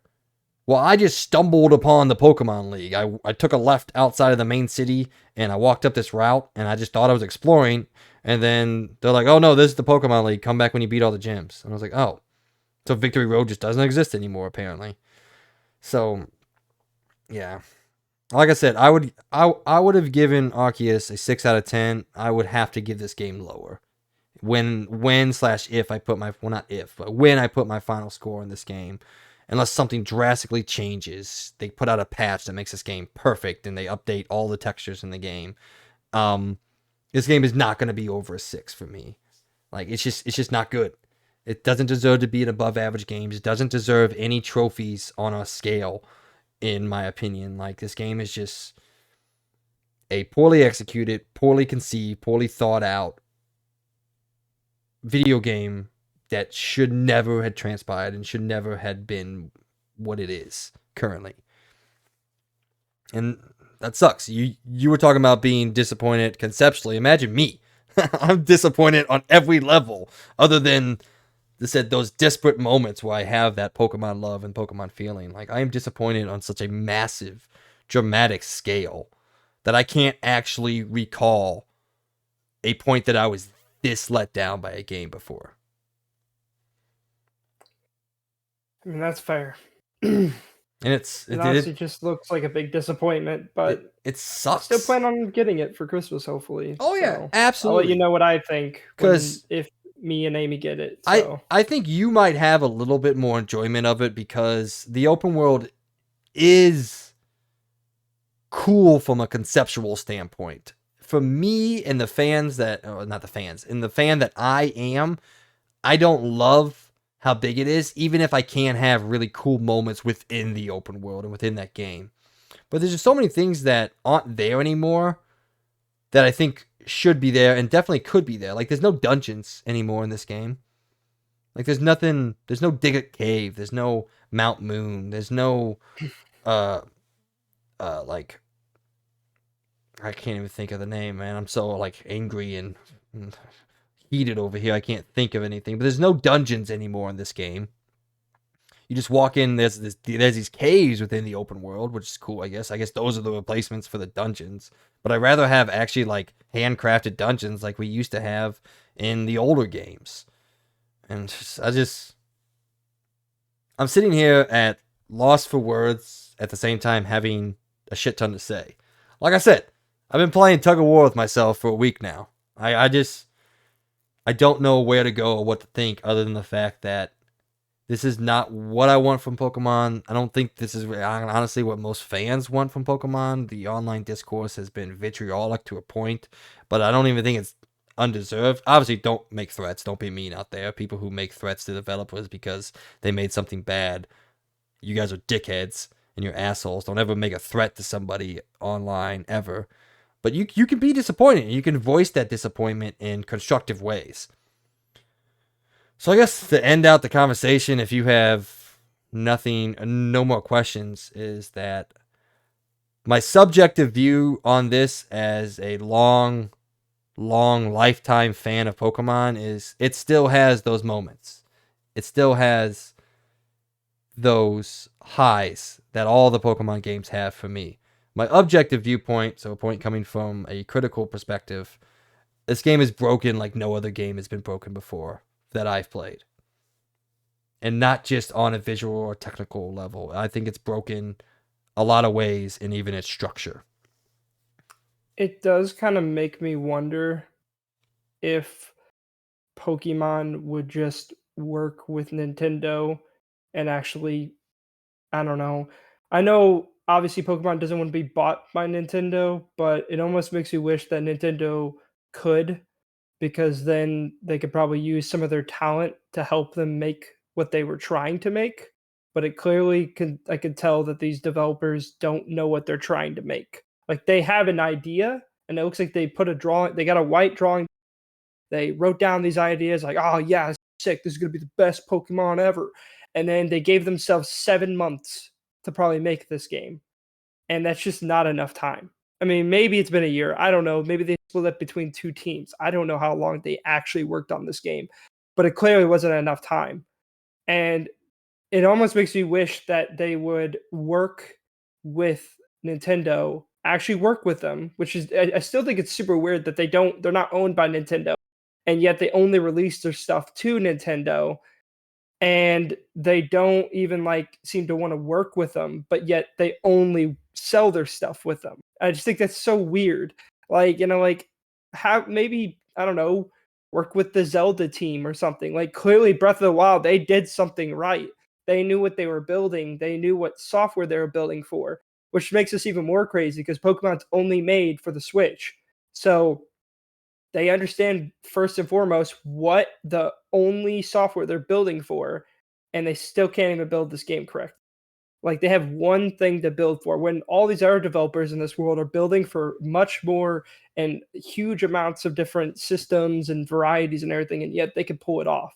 And they probably have way less budget than what Pokemon has. Yeah, I also just want to smash the stupid comments out there. People saying it's just the Switch hardware. It's just okay, too weak. yeah. I know Switch is weak. I was just going to get into it. Switch's fault. Yeah, it's not the Switch's fault. It's literally the developer. They know what software they're making for. They know the limitations that they are building for. For example, Bayonetta 3. They built the best game they could for the Switch hardware, and it's still, I mean, it's not perfect, but at least it runs fine, and it ended up hitting the mark they were trying to hit. But then Pokemon, it almost seems like they were overly ambitious and they tried to make this game, but not really focusing on the hardware, the only hardware that they are making this game for, which I just think is insane. Like what you're building your game for. You need to make those goals and see what your engine can handle and build around that, and not just build this overly ambitious open world and then not even focus on it. I agree with you, it's Mike, and I even sent you a bunch of snaps about this. I just hate the people that keep saying it's the Switch's fault. It's not. It's Pokemon developers. They need to get their shit correct.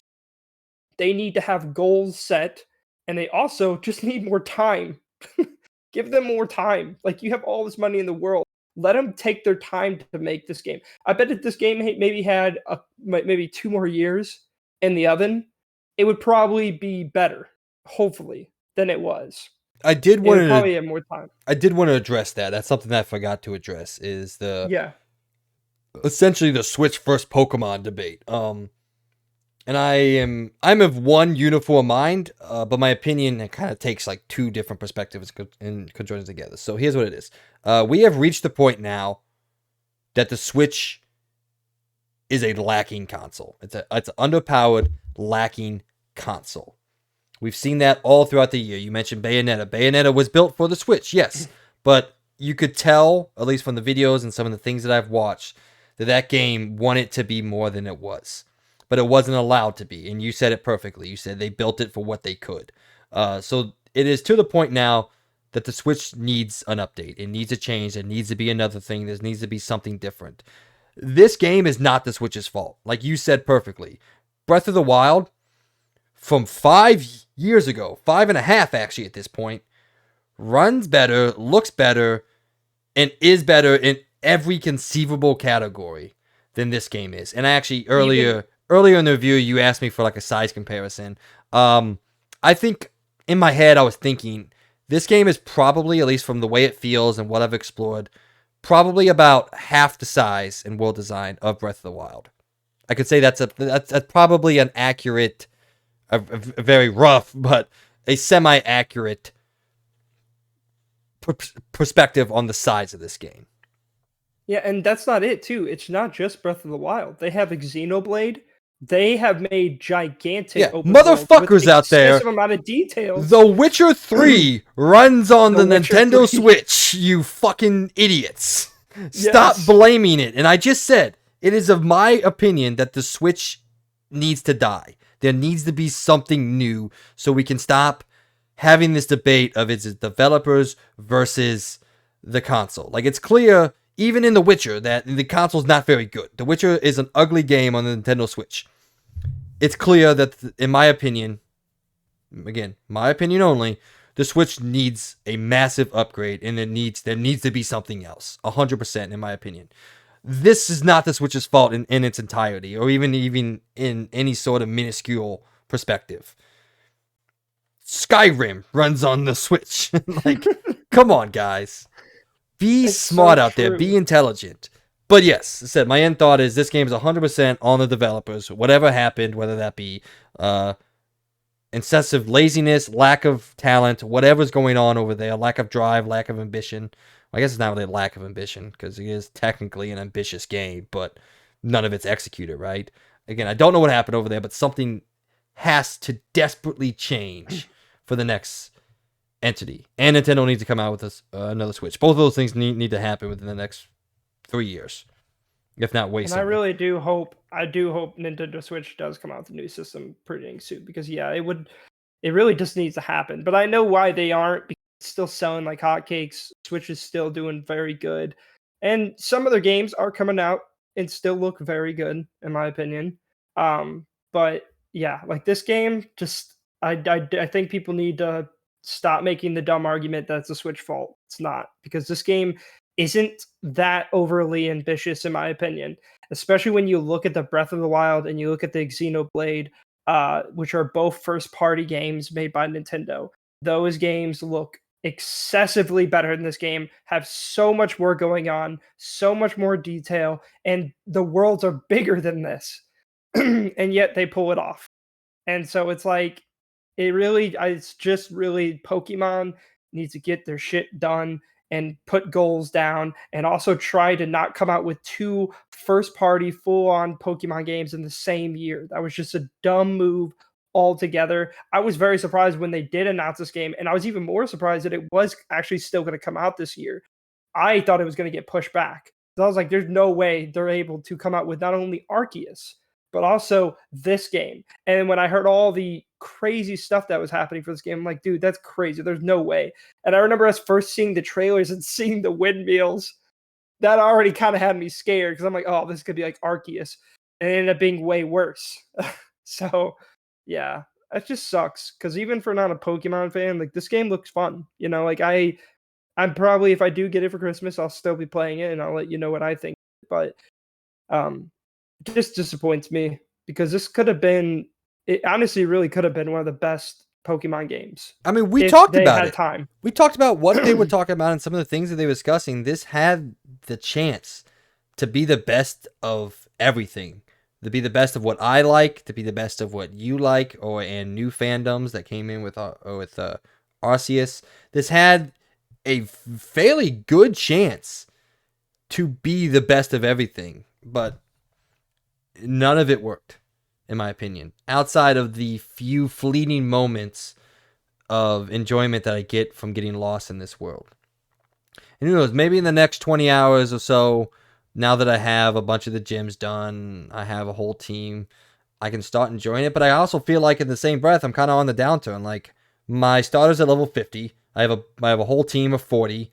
Outside of beating the last 2 gyms and the rest of the storylines, I don't see where this has any staying power. Well, it definitely doesn't have any staying power with me. Once I'm done, I'm done. Like, I got Callisto Protocol in 4 days, 3 days, 2 days. I can't do math. Tuesday, Wednesday, Thursday. Friday. Yeah, Friday. So 3 days. So, yeah. I'm sad and mad in the same sentence. So, all right, let's just move on. Okay. I'll bring you guys a whole review. I'll probably have to wait for DJ to get done, and we'll sit down and have a whole review on it. Maybe we'll wait till Logan gets it. He's planning on getting it in Christmas. It's only a month away. He can get into it. But I'm not honestly in that big of a hurry to produce this review because whatever, I guess. All right, ladies and gentlemen, that was my initial impressions from Pokemon Scarlet after 24 hours played. It's not good. It's actually bad. So we're gonna go on now to a little bit more lighthearted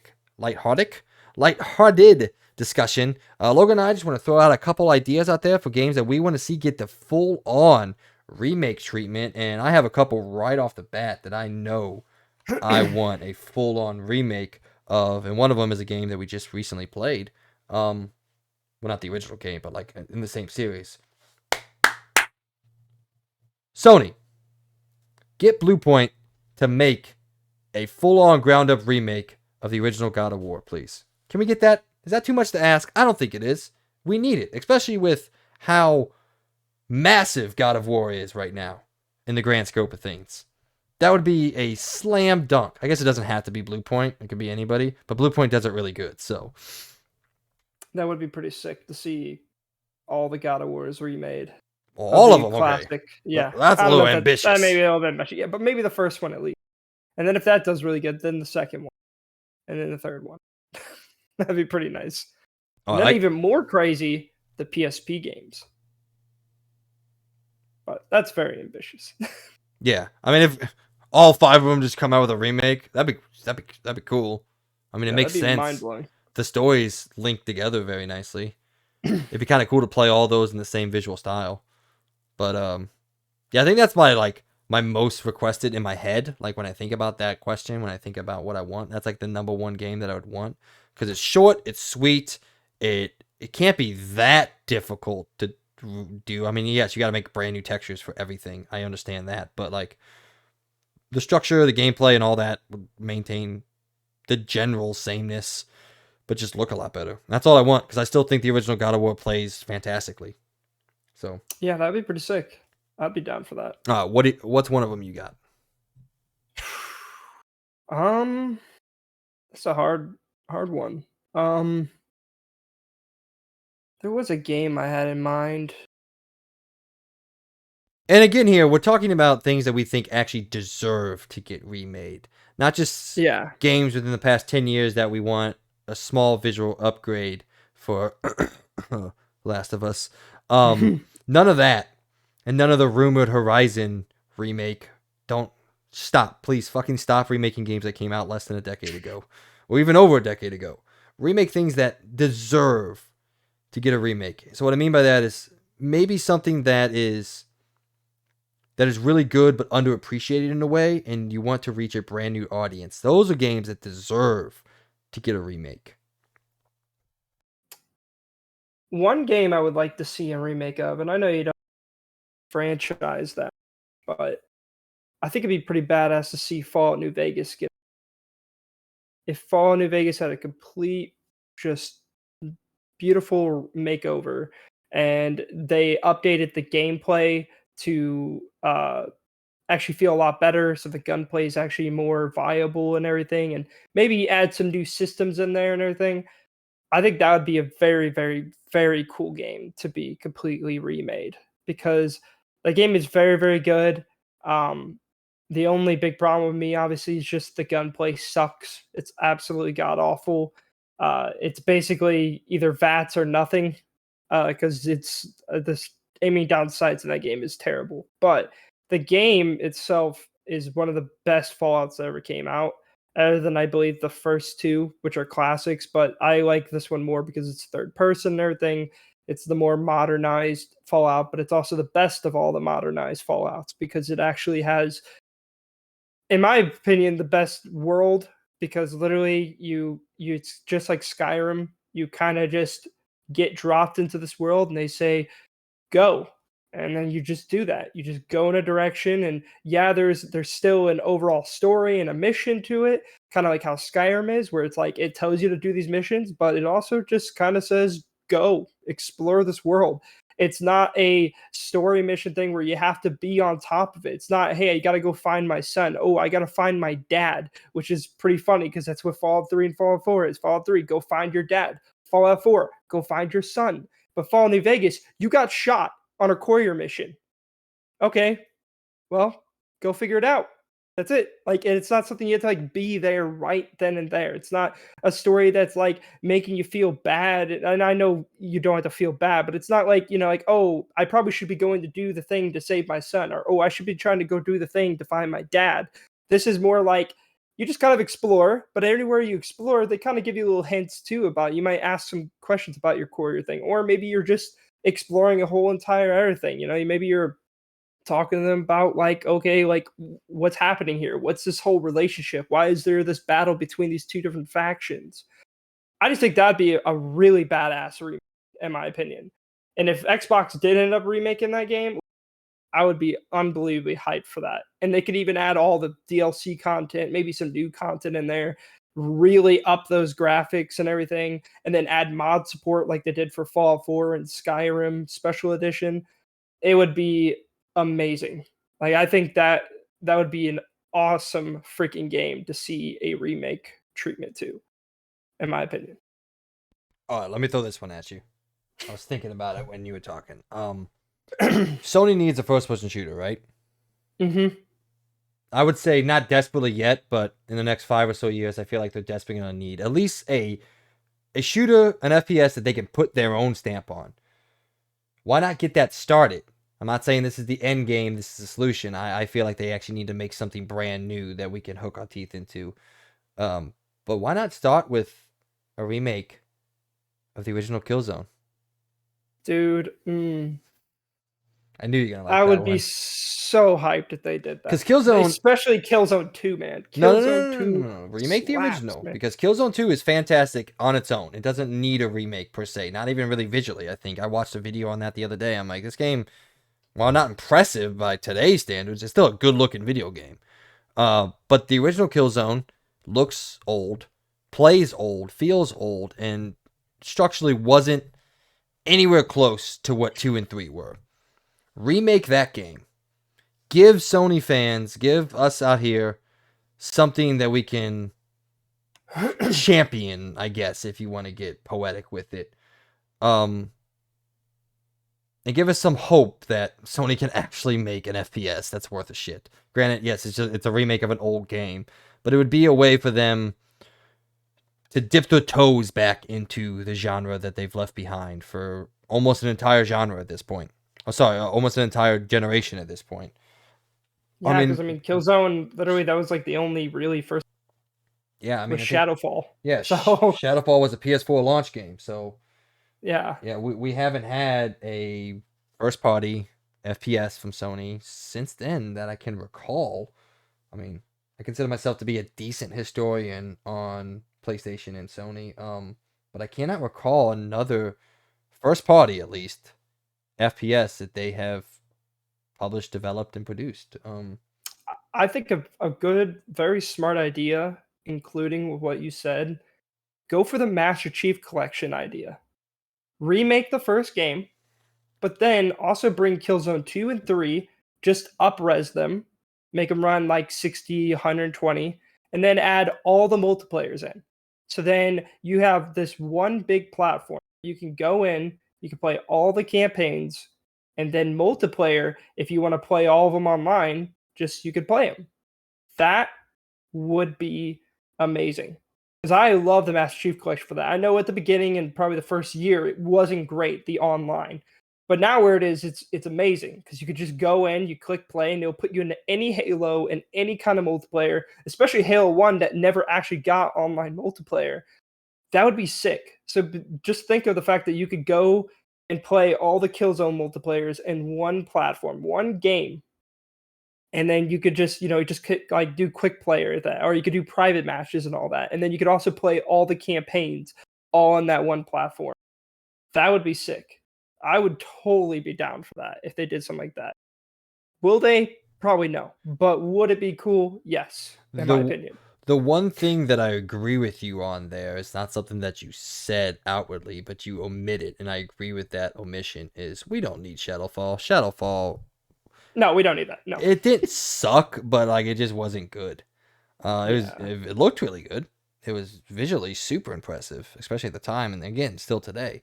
But yeah, we don't need that game back. So I agree with the omission that I don't even think you might not have even done on purpose. But the moment that you said 1, 2, 3 and didn't say anything about Shadowfall, I just kind of smiled to myself. Let me throw a No, curveball dude, at you here. I played Shadowfall and I was like, dude, this sucks. Let me Like, and it made throw me sad. let me throw a massive curveball at you here. What about a ground up, pixel to pixel remake of the original Legend of Zelda? That'd be kind of cool. I think I that'd be think that'd be more than really cool. kind of cool. I think that'd be fucking sick. I'm Um, not a big fan of the classic Zelda gameplay, so that's oh, really all you. I don't. That's why I like Breath of the Wild because it's so different, and I enjoy that kind of game more. But for the Zelda fans, yeah, that would be sick. I think everyone would be very hyped for it, and honestly, I'd be happy for them because I think that'd be really cool. I would even probably just want to see it, just watch someone play it. But do I care to play it? No, I just don't like the classic Zelda gameplay. I think it just, I don't know, I just the think whole style that was boring and not my style. I'm a But big each to their own. proponent of individual opinions, but you're wrong. So, That's fair.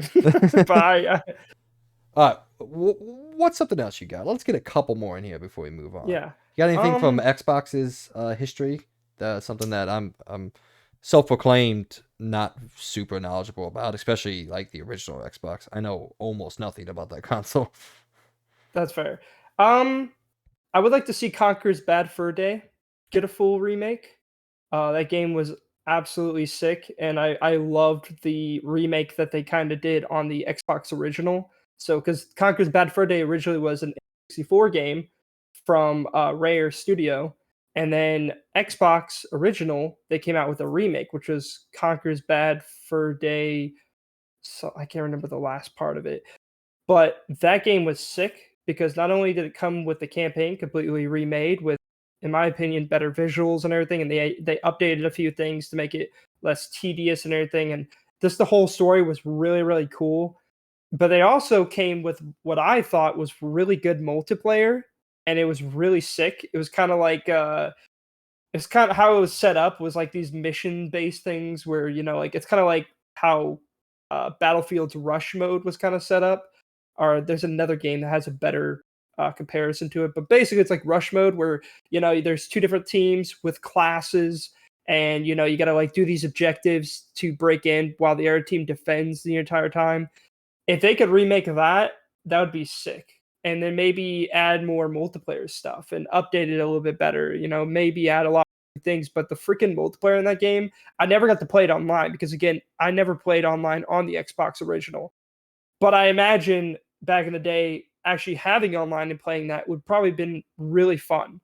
And I love that game a lot. It's like one of my favorite games from the original Xbox, and I even have it on my Xbox Series X right now because they brought it to backwards compatibility. That game would be sick though to have a full on remake because that game was awesome. I really really like that game. I don't know if you ever played Conker's Bad Fur Day or anything like that. I played it on the N64. Yeah, I was looking up because I was trying to find who owns the IP. Uh, because I was trying to double check if Nintendo owned it or Xbox owned it.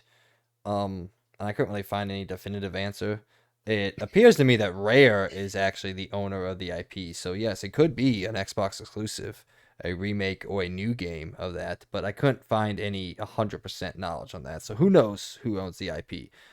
There's a part of me that thinks Nintendo does, and Xbox just licensed the IP for the Live and Reloaded, which was the remake of Conker's Bad Fur Day. But yeah, I couldn't find any definitive answer on that. So I don't know. Question for the audience, I guess. Um, so yeah, I don't know if I have anything else. There's a couple things that pop up in my mind that would be cool, but again, I don't know if we're talking about like deserves or anything like that. Like maybe the original like Far Cry, mostly just because I hate what Far Cry is now, and I just want things to go back to the way they were. Fuck yeah, Far another Cry 2 would be even a better one, in my opinion, the original because a lot Assassin's more Creed. people have more. Oh, that would be pretty sick too. Yeah.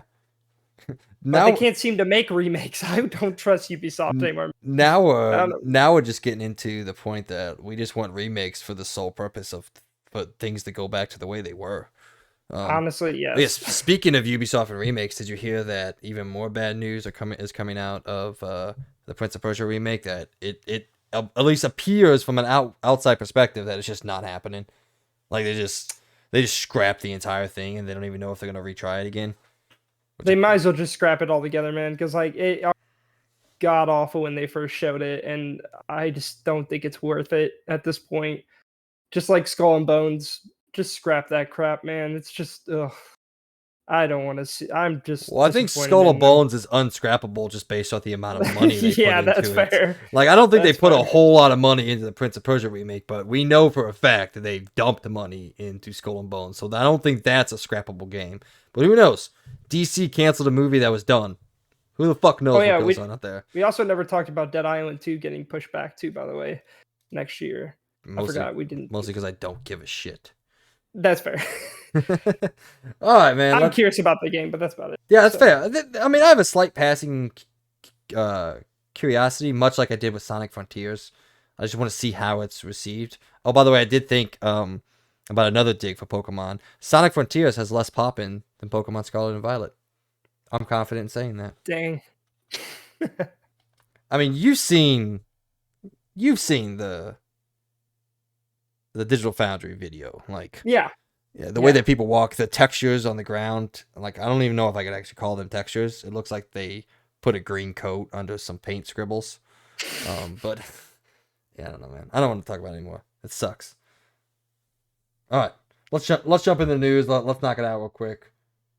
We're almost at 2 hours so far, so all right. Ladies and gentlemen, that was Points of the Show. I gave you my impressions of Pokemon Scarlet and Violet. Let us know what you think about what I can just only describe as the clusterfuck and disappointment that is that game. And also, what games do you think deserve to get remade, or you just simply want to get remade? All answers are viable here. We're going out to around the point where us here at the Experience Point go around the video game world and give you the news that you need to know about.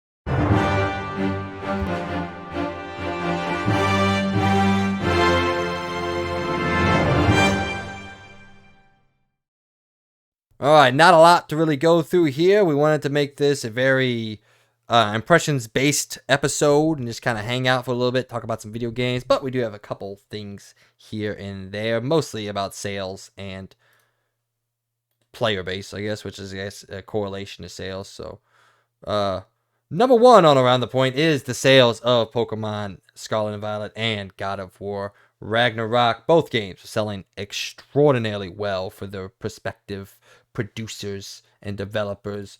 Pokemon Scarlet and Violet, over its first 3 days, has sold a not just Pokemon record, a Nintendo record.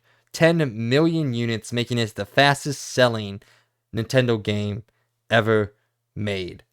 Which is great for Pokemon and Nintendo.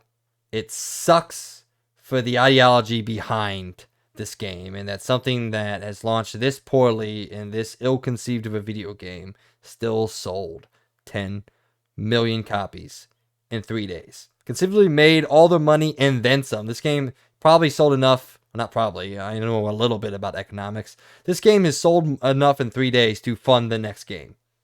Absolutely. Which I said, for me personally, kind of sucks to see that there seems to be no negativity or no, I don't even know how to phrase it. No punishment for releasing the game in this state outside of the online discourse. Like, we can talk all we want about how this sucks. Nintendo's still looking at us like, well, we sold 10 million copies, so who the fuck cares? What do you got? Yep, that's all it is now. It's just the suits are looking down. They're like, well, that's a lot of money. Good. So we'll just do this again. all they need to see. I mean, why do you think sports games are the way they are to this day? They make so much money with zero effort. And why would they try when they just keep making money for doing nothing? So this sucks. And honestly, I think this is where Pokemon's going to start going. Unless they actually, I didn't get to talk about this, but I am wondering if they're even going to put the time in to even try to fix this game. Like, I know people want to give Cyberpunk crap, but at least they're putting an effort to fix that game. This game, I really doubt they're going to put the time in. They're probably going to do some basic updates, get it semi-steady, put a lot of bandage, duct tape the crap out of it, and then they're like, it's like 27 FPS. That's fine. We'll keep the textures the way they are and move on and support. And I bet you that's exactly what's going to happen. They're not even going to try to fix this game. Because why would they? Why put money into fixing this game when they already made all the money? And they can just move on and then make another game that's probably going to sell 12 million copies and do nothing to try to make it better or do anything new. Ooh, I just looked up something that's really going to piss you off. So Pokemon Scarlet and Violet 3 days sold 10 million units.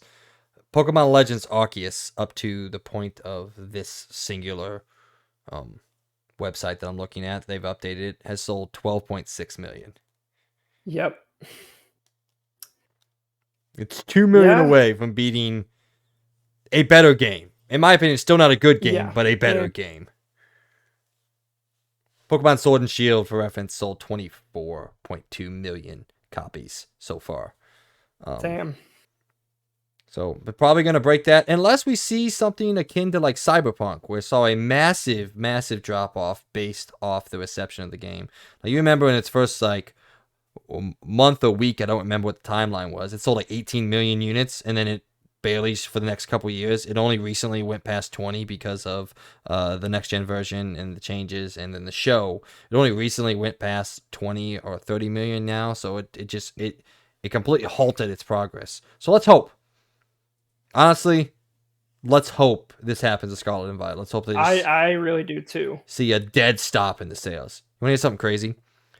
Between Pokemon Red, Green, Blue, and Yellow, so the original one, they've sold 73.5 million units. Jeez. In terms of US dollars with no inflation, $2,384 million. With inflation, that's $3,513 million. Dang. So anyone out there that says Pokemon doesn't matter, there's some fucking numbers for you right there. It matters a lot to a lot of people, and it should matter. It's a great series. I do really hope, though, that it is true that like people do start to rebel. They start being like, because there already are a lot of people supposedly online posting, and they're actually getting refunds for this game. Even through the digital sales, Nintendo is allowing refunds to a certain point, but they are allowing refunds. And I hope it's going to be like Cyberpunk, where there's going to be a mass amount of people that actually do start getting refunds. And it starts showing them that, okay, there's something wrong here. If there's a lot of people getting refunds for this game, then there's a problem. It really is up to the people at this point. If you see how bad this game is and you don't want it, then just don't purchase it. And I will tell them that if there's enough people that do that, oh man, we really did mess up here. Like, it would be great if it dropped down like an insane amount at this point and it didn't even get above Arceus. But do I believe that? No, because again, as I said, the Pokemon fan base is just like the sports fan base. They'll take whatever shit they get and they'll eat it up and they'll love it just the way it is. So sad to say that, but that's probably exactly what this is going to be. It's probably going to sell like more than Sword and Shield. And that's just how it's going to be. And it sucks. In the same breath, talking on the same line, Sony has revealed God of War has become the fastest selling first party game in PlayStation's history, and in conjunction, obviously, the best selling God of War game in the franchise. In its first week, it pushed out 5.1 million copies, and while this is fantastic and it's Sony's fastest selling game, God of War's fastest selling game, when you put 5 million copies in perspective, that's half of what Pokemon made in a week. And while I don't want to take anything away from the accomplishment of what God of War Ragnarok has achieved and how awesome it is for the people that made this game, the studio behind this game, PlayStation, everybody connected to this game. That's fantastic. In my head, I'm like, man, one of the best games I've ever played sells half as many units than one of the worst games I've played in recent memories. And that's the world we live in, folks. How much did Elden Ring sell? A lot. In its first week. Elden Ring first week sales. Brrr. Why is it only giving me the Japanese version? Yeah, that's what I was saying too. So the first 5 weeks it sold 13.5 million copies. I don't know if they've released week 1 sales for it. In just the first 3 weeks it sold 12 million. So presumably probably something close to 5 to 6 million in its first week, if the weeks kind of kept rolling the same way. So, but I can't find first week sales. Although apparently the first week sales in Japan were 270,000. Don't know why it's only Japan, but whatever. I don't get that either.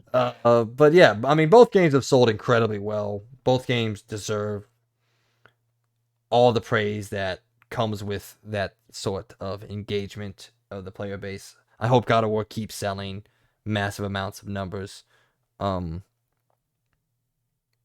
yeah, I just think, taken within the context of what Pokemon did, it sucks. But in that same breath, again, I don't want to take anything away from how good it is that it is PlayStation's best-selling game. And not just for PlayStation, just for the fans of God of War and the fans of the series. Also means that regardless of how the game ends, no spoiler warning, no spoilers here, we're getting another one. In what way, shape, or form that takes, who the hell knows? But there's more God of War coming. Absolutely. And I'm glad there is. But I do also kind of want to see Santa Monica go off and make something new. Whatever that new thing is, I don't know. But there was an interview, I don't know if you saw this, with Eric Williams, the director of God of War. And they asked him if he'd want to make something different. Because those of you that know, Santa Monica started their life making Kinetica, a game for the original PlayStation, and then went into God of War with their next game, and has not made a single non-God of War game since. They've produced a lot of other games. They produced games like Journey and Flower and a bunch of indie games for PlayStation, but they've never solely developed and made a game that wasn't in the God of War franchise. So, and what he said about that, I realized I forgot my train of thought there. What he said in response to that, he was like, "I'll make God of War games till I quit." He goes, "I love this franchise. I love making these games, and we'll keep making these as long as we possibly can." So, don't know. As long as I keep up with how they've been doing these stories, man, like I'm fine with it. Doesn't seem like they're slowing down, man. It seems like, usually at this point with most franchises, if they go this long, the story usually starts to just suck. But well, I think that's obviously this story is just mind-boggling good. It's super freaking good. I think that's one of the advantages that it has with being set in mythology. Like, you can just honestly just kind of keep changing mythologies, and you have not an endless amount of content, but a fairly close to endless amount of content that you can dive into. Man, you want to hear something crazy? What? Out of the mainline God of Wars, so not including the PSP games, there was only one game that has been under a 90 on Metacritic. Damn. And that was God of War Ascension. That's Ascension. Yeah, because Ascension was, again, not a bad game, but not a great game. And yeah, it's probably their when you include the PSP games, there's only 2 games under 90. So yeah, you got God of War 2018, 94, Ragnarok 94, God of War 3, 92, God of War Original 94, God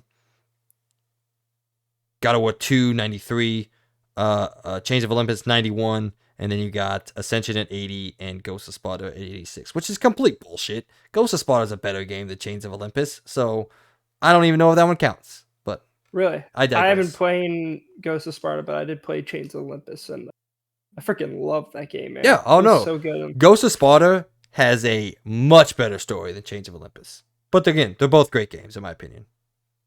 All right. What do we got next? What are we going to next? Number 2 Warzone. on Around the Point. Yeah. Warzone 2.0 has seen an incredibly massive launch for the franchise. Duh. So in its first week, it has already surpassed, I guess, 25 million players worldwide. So congratulations to you. There's this post here that for some reason is hidden. Oh, it's just a picture. Never mind. I thought there was a statement said, but there wasn't. So 5 days, over 25 million players. Call of Duty says thank you to the players out there. And like I said, so far it seems like most people really, really like it. And all the streamers really, really hate it, which is good. I like that. Go fuck yourself, Honestly, streamers. dude, all these streamers, dude, with their dude, I swear. Honestly, I'm kind of happy Call of Duty's not listening to them at all, and they're just like, nope, we're making what we want, and that's good to hear because I'm happy that this is different. I'm happy with the differences, and I think they're all done for a reason, and I think they're nailing it right now. And honestly, if all the streamers don't want to play it, I don't give a crap. Still gonna like the game no matter what. Sorry, I was typing you something on the Discord, but I messed Oh up yeah. 18 times, so. Yeah, it's really funny actually. This is probably the one Call of Duty all the like it seems like all the content creators just don't like it, but the wider audience enjoys it more than they do. I forgot who said this, but there was someone who said the reason all these content creators don't like it is because this game is made for the fans of the original games. Yeah. Made for the older fans. It's not made for the newer fans, which you can argue whether that's right or wrong or whatever. But I honestly feel that like this is the most fun I've had with Call of Duty in a long time. Yeah, and if you ever want to watch a channel that just actually came out with a review, and it's a very good one, and he puts a lot of good points out there. I don't know if you've ever heard of the Ackman, but I highly recommend you watch his review on it. He's just totally right about it. Like as you said, like it's kind of bringing it back. You know, those end game lobbies are coming back. All that trash talking's back. Just like the introduction of proximity chat really brings out community and people wanting to talk to each other. There's a lot more of those moments happening now. And I'm like, this is what Call of Duty used to be. I mean, in my opinion, this is the best Call of Duty has ever been. And yet, again, all these stupid famous and content creators are all like, it sucks, it's horrible, it's the worst one ever. But really, is it? It's actually at its best right now. And in my opinion, I've never had this much fun in a long time in a Call of Duty. Even more than 2019, I have not had this much fun in a Call of Duty. I really love it. And playing with people has never been more fun than playing in this game. It's great. I love it. Yeah. I mean, I haven't jumped into Warzone yet. I've been really busy. I'm still trying to figure out when the hell I'm going to play Warzone. Like, I want to desperately, but I also just kind Put a of hold on Pokemon, man. You just gotta play some Warzone. see Just put again. pause on Pokemon and play. It's the tug of war. Like I don't like playing Pokemon, but when I'm not playing it, I want to play it, and I don't fucking understand it. It annoys me. That's fair. It's not fair. It's bullshit. Why does this fucking series have a hold on me? It's just like this. The same reason why I like Marvel's Avengers so much. By the way, the character what's his dick? Winter Soldier. Yeah, Winter Soldier. Yeah, he came out today, so I'm probably gonna play that. So, but it's like it just latches a fucking hold of me, and it won't let me go. This like obsessive progression of just leveling up and upgrading and getting new powers and abilities and skills and attacks and getting more powerful. It's I don't get it. I don't understand it.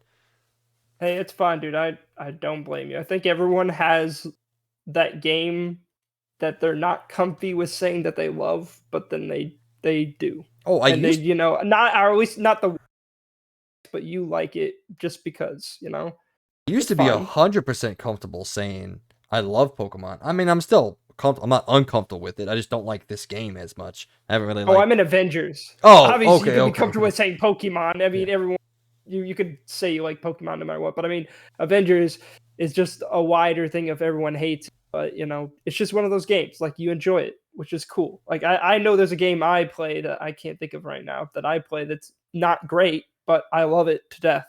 I'd probably be Battlefront 2, honestly. I was one of those people that loved Battlefront 2 all the way through. And I know the wider audience absolutely hated it, which is fair. So I was gonna say Halo to be a dick, but no, I never chased the dreams of Infinite. I gave up on that game so quickly. But we do need to play the campaign, by the way. I think that finally came out. I know. So... Add it to the fucking list, Logan. I know. I know. By the way, I've realized I am so angry during this episode because of Pokemon. I'm just an angry little ginger right now. I guess I'm not really that little, but 6'1", 215 pounds, flexing on him. But I'm very angry ginger right now because of this fucking video game. And I was so happy last episode because Ragnarok.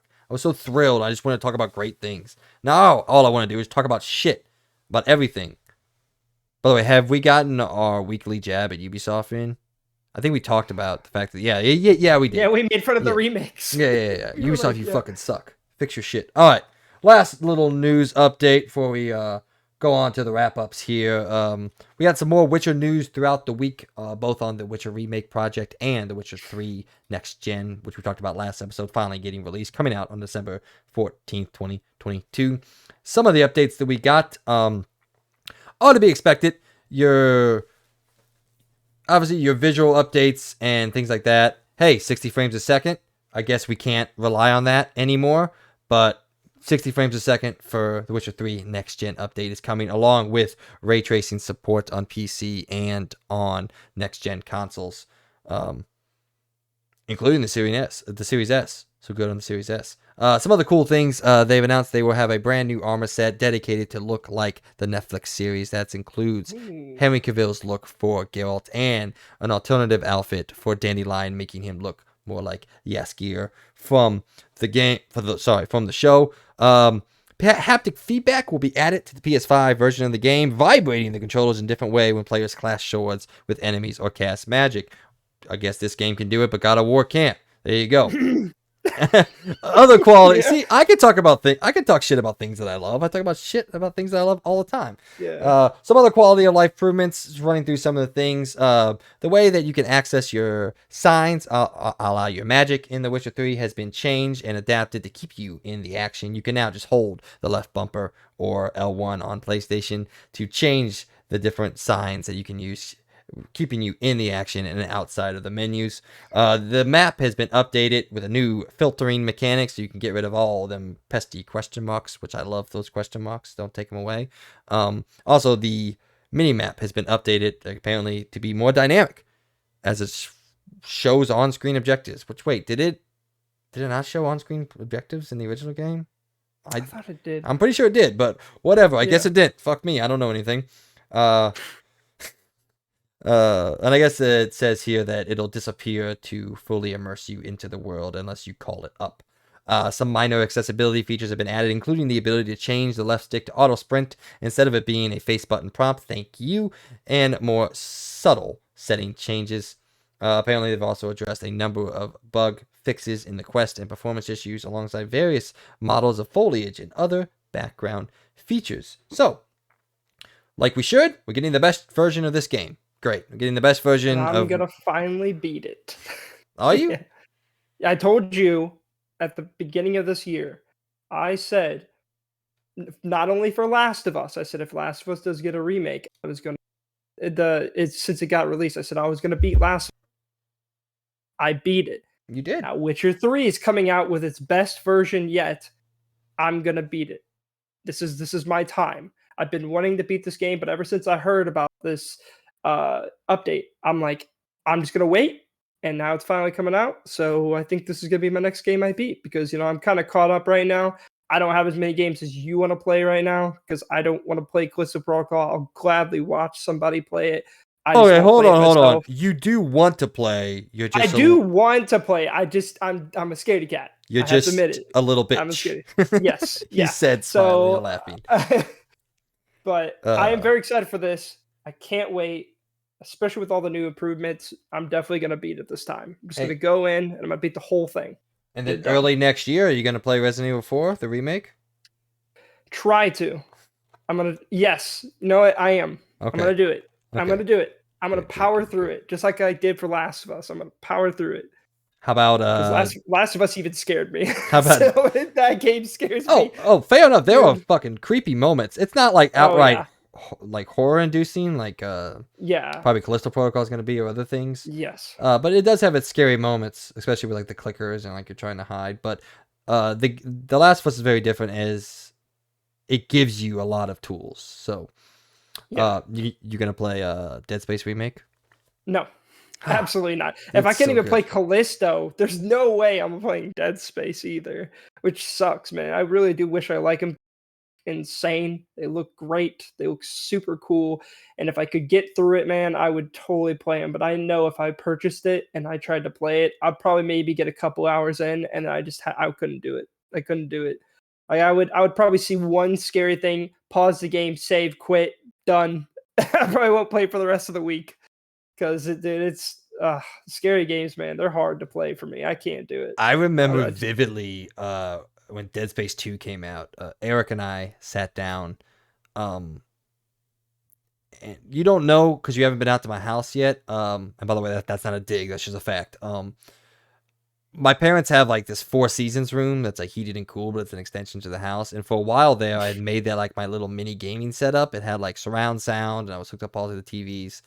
And there's this moment very early on in the game where you're walking through, and like the TV just like comes on blaring, like the TV just turns on when you walk by. Scared the fuck out of both of us because it came from behind us because the surround sound was on. Scared the shit out of us, and it was just a TV turning on. That game's terrifying. I love it. Yeah, I actually did try to play Dead Space 2, which I got a decent portion into it, but I just couldn't do it. I couldn't. Yeah, I put it on the 360. I got it for like deep, deep sale because I think it was even after Dead Space 3 came out. I seen Dead Space 2 at GameStop for like a couple bucks, and I'm like, yeah, I'll get it. Why not? And I tried to play it by myself. I, especially the baby scene. I stopped. I was I at, paused. I I was quit. literally waiting to ask you if you got through the baby scene because the I baby did. scene I was is done. the I no, gave up. the baby scene's fucked, dude. Dude, Oh my god. my brain was in full sprint out the room mode. I couldn't do it. I was like, I can't, man. Yeah, no, I've tried to beat so many horror games throughout the years. I just can't do it. I know I can't. Like I tried to beat Outlast. I tried to I know this game isn't super scary, but Zombie U. I tried to play that game and beat it. I just couldn't freaking do it. My heart, dude, it's like beating so fast, and then as soon as something happens, I just freak out. And I'm like, I can't. I just pause it and I say I quit. Even Resident Evil 2 Remake, a game I was really hyped to play. I tried to beat it. I got almost all the way to the end, and I was in the lab part of the game, and I just something scared me so bad in that scene that I just paused, saved, quit, and just couldn't do it anymore. Just the atmosphere, man. It the freaks me fact that out. you saved the game blows my mind. Like if you were gonna quit, why save the game? I know. I All right, I didn't want to lose progress. just in case you went back, right? Yeah, By the way, I know I've told you this time and time again. You got like an hour left, man. I know. I know. All right. The last bit of Witcher news isn't a huge news. Well, I mean, I guess it is kind of big news, but it's not like a lot to go over. So, CD Projekt Red has announced that the Witcher remake, formally announced last quarter, will be a full-on open-world game, saying that it will be a story-driven single-player open-world RPG, which is different from the original Witcher 3, which was more open area based. So, full on open world story driven RPG from the original game, not from the original game, that is the original game. I just love The Witcher, man. And this is another game that, we were talking about earlier. Obviously, this game needs desperately a remake because the first Witcher is a rough video game to play in 2022. So, but you know me, I can't wait for this. I'll play it probably day one, honestly. And I can't wait for other people to experience where all this started. Well, Yeah, I'm kind of excited for this. I guess Actually, technically it started with the books, but like where all the games started. So, and all the Witcher fandom and love of that series came from. All right. Normally, this is the segment where we go into Let's Talk Reviews, where we dive deep into some of the reviews and some of the reviews of the games that have been coming out recently. But we're running a little long this week, and Logan and I want to get back to playing. Well, I want to get back to hating my life with Scarlett. Logan wants to go play, presumably, Warzone. I don't know. Maybe I'll jump in with him tonight. I know that Peyton wants to start up Last of Us Part 2, so TV might be taking it up. So instead of going deep, we're just going to run through this as normal. If we get more time next week, maybe we'll backtrack and go over Scarlet and Violet's reviews. But I did want to throw out, I guess, the one that we wanted to read. So Pokemon Scarlet and Violet is sitting at a 72 on OpenCritic and a 74 on Metacritic. Both of those scores are way too high, in my opinion, mostly because of this fucktard that I don't think I can say that. I should probably cut that out. This really crappy reviewer with a crappy name that gave the game a 10 out of 10, and that is digitally downloaded, which, like we said earlier, really bad name. But here's what they had to say. I've had such a wonderful time with Pokemon Scarlet and Violet. None of the issues that I have with these games are anything but the most mild and forgivable irritations. Meanwhile, the promise of a big but blissfully uncomplicated world filled with adventure and monsters to collect brought me right back to what drew me into the whole Pokemon franchise in the first place. Is Scarlet and Violet a technical mess? Sure. Do I care? Not in the slightest. I'm here for the Pokemon. Not to count frames. This is literally the epitome of what I think of what the Pokemon fans are. Like the hardcore fans. This review right here. This says it all. Oh, who cares about all the technical crap and that it's barely playable at this point?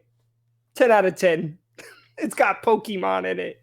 10 out of 10. Well, what I want to say here is they say, sad. I'm here for the Pokemon, not to count frames. Here's a simple fact, is that in this game, it runs so poorly, you can count the frames. Yes. That's how bad it runs. You can count the frames per second that this game runs at. That's how bad it is. I'd like to challenge anyone out there to count to 60 in 1 second. You can't do it. You don't have to in this game. Yeah. All right, I just realized it won't take too long. Well, let's run through all the Pokemon stuff. We'll skip the rest of them. So Game Informer gave the game an 83 out of 100, also known as an 8.3 out of 10, and said, despite technical shortcomings and some filler content, Pokemon Scarlet and Violet are chock full of meaningful additions to one of gaming's most popular franchises. At worst, these games are a step towards the Pokemon games for which players have clamored for, but more often, they serve as effective thesis statements for where the series goes from here. Either way, I can't wait to see where Game Freak evolves the experience from this point.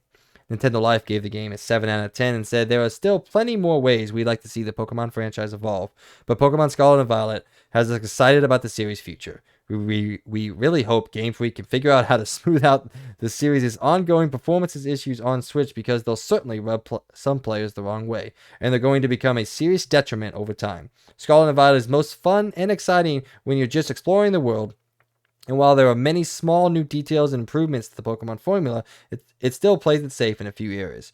Regardless, things point towards a promising future for Gen 9 and beyond. It's a smaller step than many had hoped for, especially considering what Pokemon Legends Arceus did, but it's ultimately one in the right direction.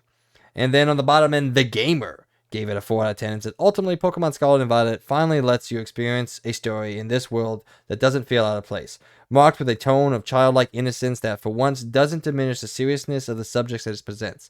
Unfortunately, the performance is so abruptly bad that it completely ruins, to an infuriating extent, what otherwise could have been the best Pokemon game to date. I have to admit, out of all of these, I agree with the last one the most. I don't necessarily agree with a 4 out of 10. I think a 5 out of 10 is a little bit more fair from where I am, but everything that they had to say, other than the fact that they like the story because it's more childish instead of dealing with actual themes and subject matter, I disagree with that. But the final sentence I agree with more than anything else I read here.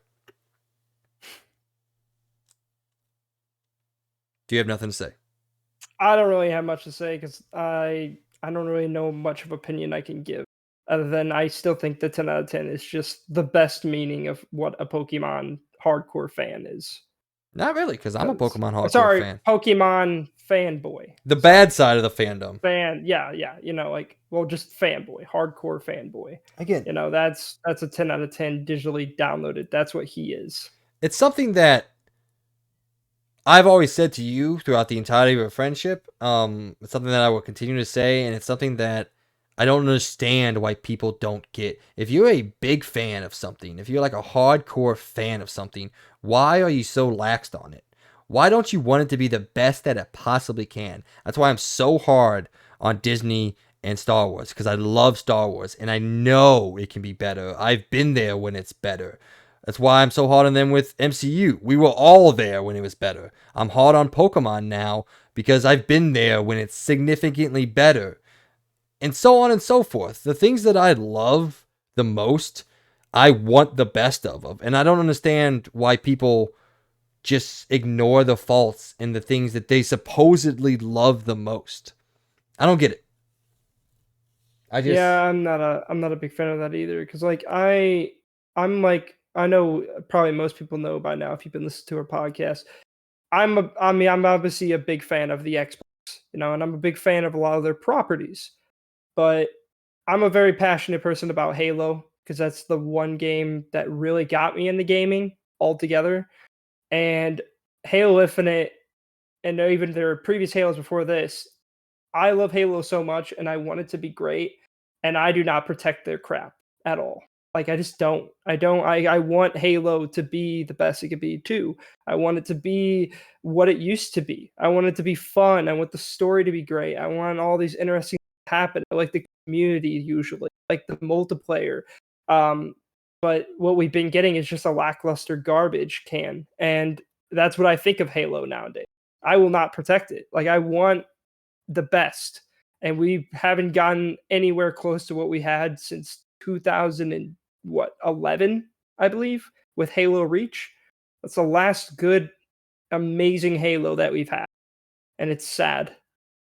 So yeah, I don't like it when people just eat it up. Like if you notice something wrong with the game, even especially with a franchise that you love to death, you need to give your opinion and say no. Like I just don't get it. Like, why protect it? It's bad. You know it's bad. There are games in the past that you love. You should try to make them get back to that. And also just obviously don't make them, stick to the classics and never do anything new, but let them obviously try something new. And if they don't do it, give them criticism. That's the whole point of it. That's the whole point about being a fan. You want what you've had before. You're a fan for a reason. You want what they you just I don't know, you want more of it, but you also want it to be good. So it's just yeah, this I just don't I just think it's so funny. I just don't get how this digitally downloaded people can give it a 10 out of 10. I just think that's a joke.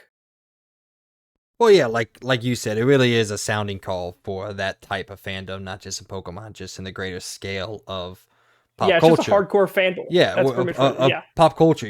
The environment that you and I have been in for a long time, and I still love being in, but it annoys me. Like Episode 5, Empire Strikes Back, is one of my favorite movies of all time. It's my favorite movie in that franchise. Why would I accept anything less than good to great from something like that? Why would I just be okay with things being mediocre at best? Like, why is the fandom okay with that? I don't get it. Why don't you demand, or at least request, something that's can even touch what was before? Like, I would say, even though I enjoyed Episode 7 for what it was, I don't think anything that Disney has made from Star Wars outside of Mandalorian season 1, maybe season 2, but season 1 I think is still better. Outside of that, can even scratch and claw at how good 4, 5, and 6 were,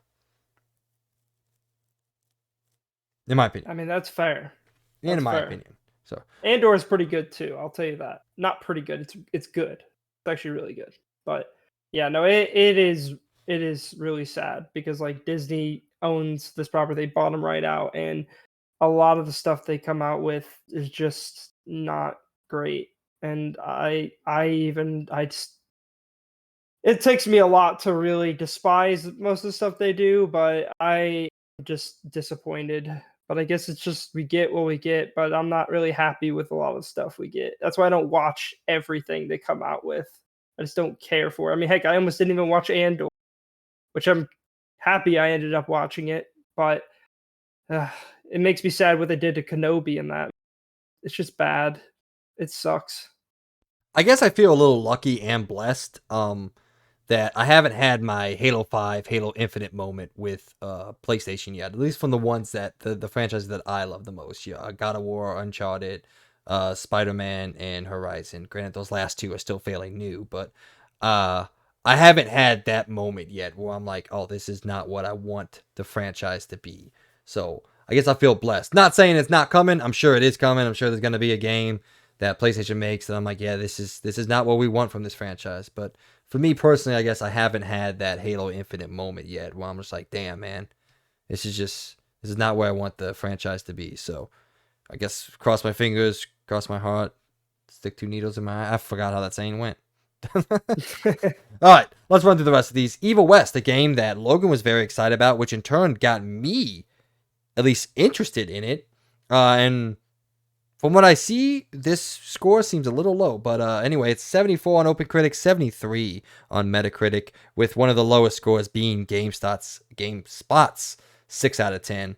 IGN gave it a 7 out of 10. PlayStation Universe at the higher end gave it an 8 out of 10. The Dark Pictures Anthology, The Devil in Me, the next entry in the Dark Pictures Anthology from Supermassive. I forgot what their name was for a second. Has a 72 on OpenCritic and a 71 on Metacritic, which is essentially right where we all thought it was going to be. So I thought it might come in a little higher.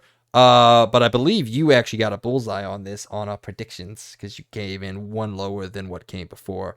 So Yeah. Game Rant gave it an 8 out of 10. Push Square gave it a 6 out of 10. And then the world-renowned publisher, not publisher, whatever. Review, bro? I don't know. No, anyway, the world-renowned website known as GameSkinny gave the game a 4 out of 10. This is what they had to say. They said the game feels like a regression from Supermassive's previous work. The quarry was a refreshing return to form for Supermassive, but The Devil in Me and the overall lackluster quality of the rest of the Dark Pictures anthology makes me think that this IP may be out of ideas. So apparently they don't like the Dark Pictures anthology. While I'm not a huge fan of Man of Medan, I don't think it's anywhere close to a 4 out of 10. I'd say easily a 6, 6.5 if... Yeah, I'd agree with that. Yeah. So, all right. Some other games that came out this week, or the last couple weeks, actually, week and a half or whatever, however long it's been since we last recorded. Goat Simulator 3, the much anticipated next gen only title, got a 72. Call of Duty Warzone 2.0 has an 81. Just Dance 2023 edition, a 77. Ship of Fools, a 78. Gungrave G.O.R.E got a 60, and Pentiment, the next game from the developers of Obsidian. Well, not the developers of Obsidian. They're called Obsidian. I can't think of the fucking game that they made. They made Avowed. Oh, they made Outer Worlds. Outer Worlds. There we go. From the developer of Outer New Worlds. Vegas. That doesn't matter as much, but Hey, whoa! All right, calm down. Anyway, Pentiment got an 86. I can't wait for Avowed, man. I don't know if I've made it known to anybody other than you. I'm so fucking excited for Avowed. I just don't think it's gonna come out in the near future. So, all right. Anything else you got to say about any of these reviews? Nope. All right. Well, let me punch in the timestamp real quick, and then we can go on. So, all right, ladies and gentlemen, out this week, a segment where we go through the games coming out to you, and you get to play in the next coming days. On November 28th, apparently there's Jack Squat coming out, not a single thing. Awesome.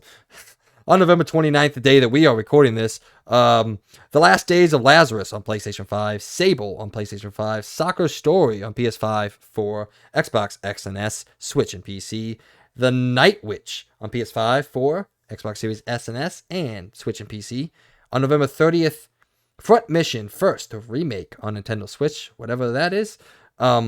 Gundam Evolution on PS5, PS4, Xbox Series X and S. Warhammer 40k Darktide finally comes out on PC. Are you sure about that one? Yeah, I don't know. That's what they put on their list, my man. I have no idea. Fair enough. I thought it would already be out by now. That's confusing. Well, it got delayed like twice, so I just didn't think it was coming out this year. Well, good for DJ, I guess. On December 1st, the actual start of the Christmas holiday, Inscription comes out on Nintendo Switch. The Walking Dead Saints and Sinners Chapter 2 Retribution comes out on PlayStation Quest, apparently, on MetaQuest and PlayStation VR. Then, on December 2nd, the actual big day. Jesus, I'm just looking at this list. That's a crazy list. All right. Marvel's Midnight Suns comes out on PS5 and Xbox Series X and S and PC. Need for Speed Unbound on PS5 and Xbox Series X and S PC. I realize I keep saying and when I have two more things to say. Why am I doing that? And the Callisto Protocol on PS5 for Xbox Series X and S and PC. And apparently Resident Evil Village comes out. Or the expansion comes out on Switch. All right. What do you got for me? So about the Dark Tide, I guess for some reason they're releasing it on PC on November 30th, but then the Xbox version doesn't come out till shortly after, quote in quotes. So Oh, that's good. Way to let us know. Way to give us a lot of detail there. Yeah. I was just curious about that because I was like, I know it's supposed to be on Xbox, but well, I guess it depends because if we're talking about like Ubisoft shortly after, that could be 2026. So that's what I'm saying. Like, what is shortly after? Got one more dig in. Let's go. Fuck you, Ubisoft. Fuck you, Ubisoft. You bitch. I told you, man. I'm angry this episode, man. Pokemon's got me in a mood. That's fair. All right, ladies and gentlemen, this brings us to the end of our show. Everyone who has either been watching or listening, we just want to take this time as always and thank you from the bottom of our hearts. Without your support, we could not be doing what we're attempting to do here at the Experience Point. But please help us continue to grow by telling everyone out there that you know who even has the slightest appreciation for all things pop culture, that they have some new friends waiting to talk all sorts of fandoms with them. We would always greatly appreciate it. Mr. Birdman, any last words? Thank you guys for stopping by. I know this was, well, not really a short one, but we didn't have too much news to talk about, but I hope you guys enjoyed. Hopefully, maybe we could have swayed you either to hopefully think or look into the new Pokemon game. But if not, it's worth a try. I will tell you, Nintendo is offering refunds, so if you don't like it, definitely get that refund to prove that the game isn't great. Other than that, happy holidays, everyone. Very excited. This could be a very exciting month, in my opinion. Hopefully, we'll be playing a lot of games, having a lot of things to talk about. But other than that, you guys will hear us on the next one. Oh, and I would like to shout out our Patreon Platinum member, Logan Leffler. As always, do very much appreciate your support each and every month. And obviously, you guys don't need to give us any money. We do appreciate you guys' support by either giving us a like or a subscribe. And as always, also, if you guys have any comments, maybe you don't like our Pokemon opinions, or maybe you're a lover of Ubisoft, let us know down below. Other than that, you guys will actually be hearing us on the next one. Hey, I just want to say, I do like Ubisoft. I just don't like current Ubisoft. And again, It's one of those things that I want them to do better, so I'm going to be mean to them until they are. I think the only thing I want people to take away from this episode is don't have blind love. Have love for things, enjoy things, but also be critical of them if they aren't what you want them to be. Exactly. Amen. Yeah. Preach, brother. All right. Preach, brother. Once again, thanks everyone for listening and following along with us. This has been another episode of the XP Podcast, brought to you by all of us here at the Experience Point. I hope everyone has a great week, and as always, we'll talk to you on the next one. See you guys. See ya.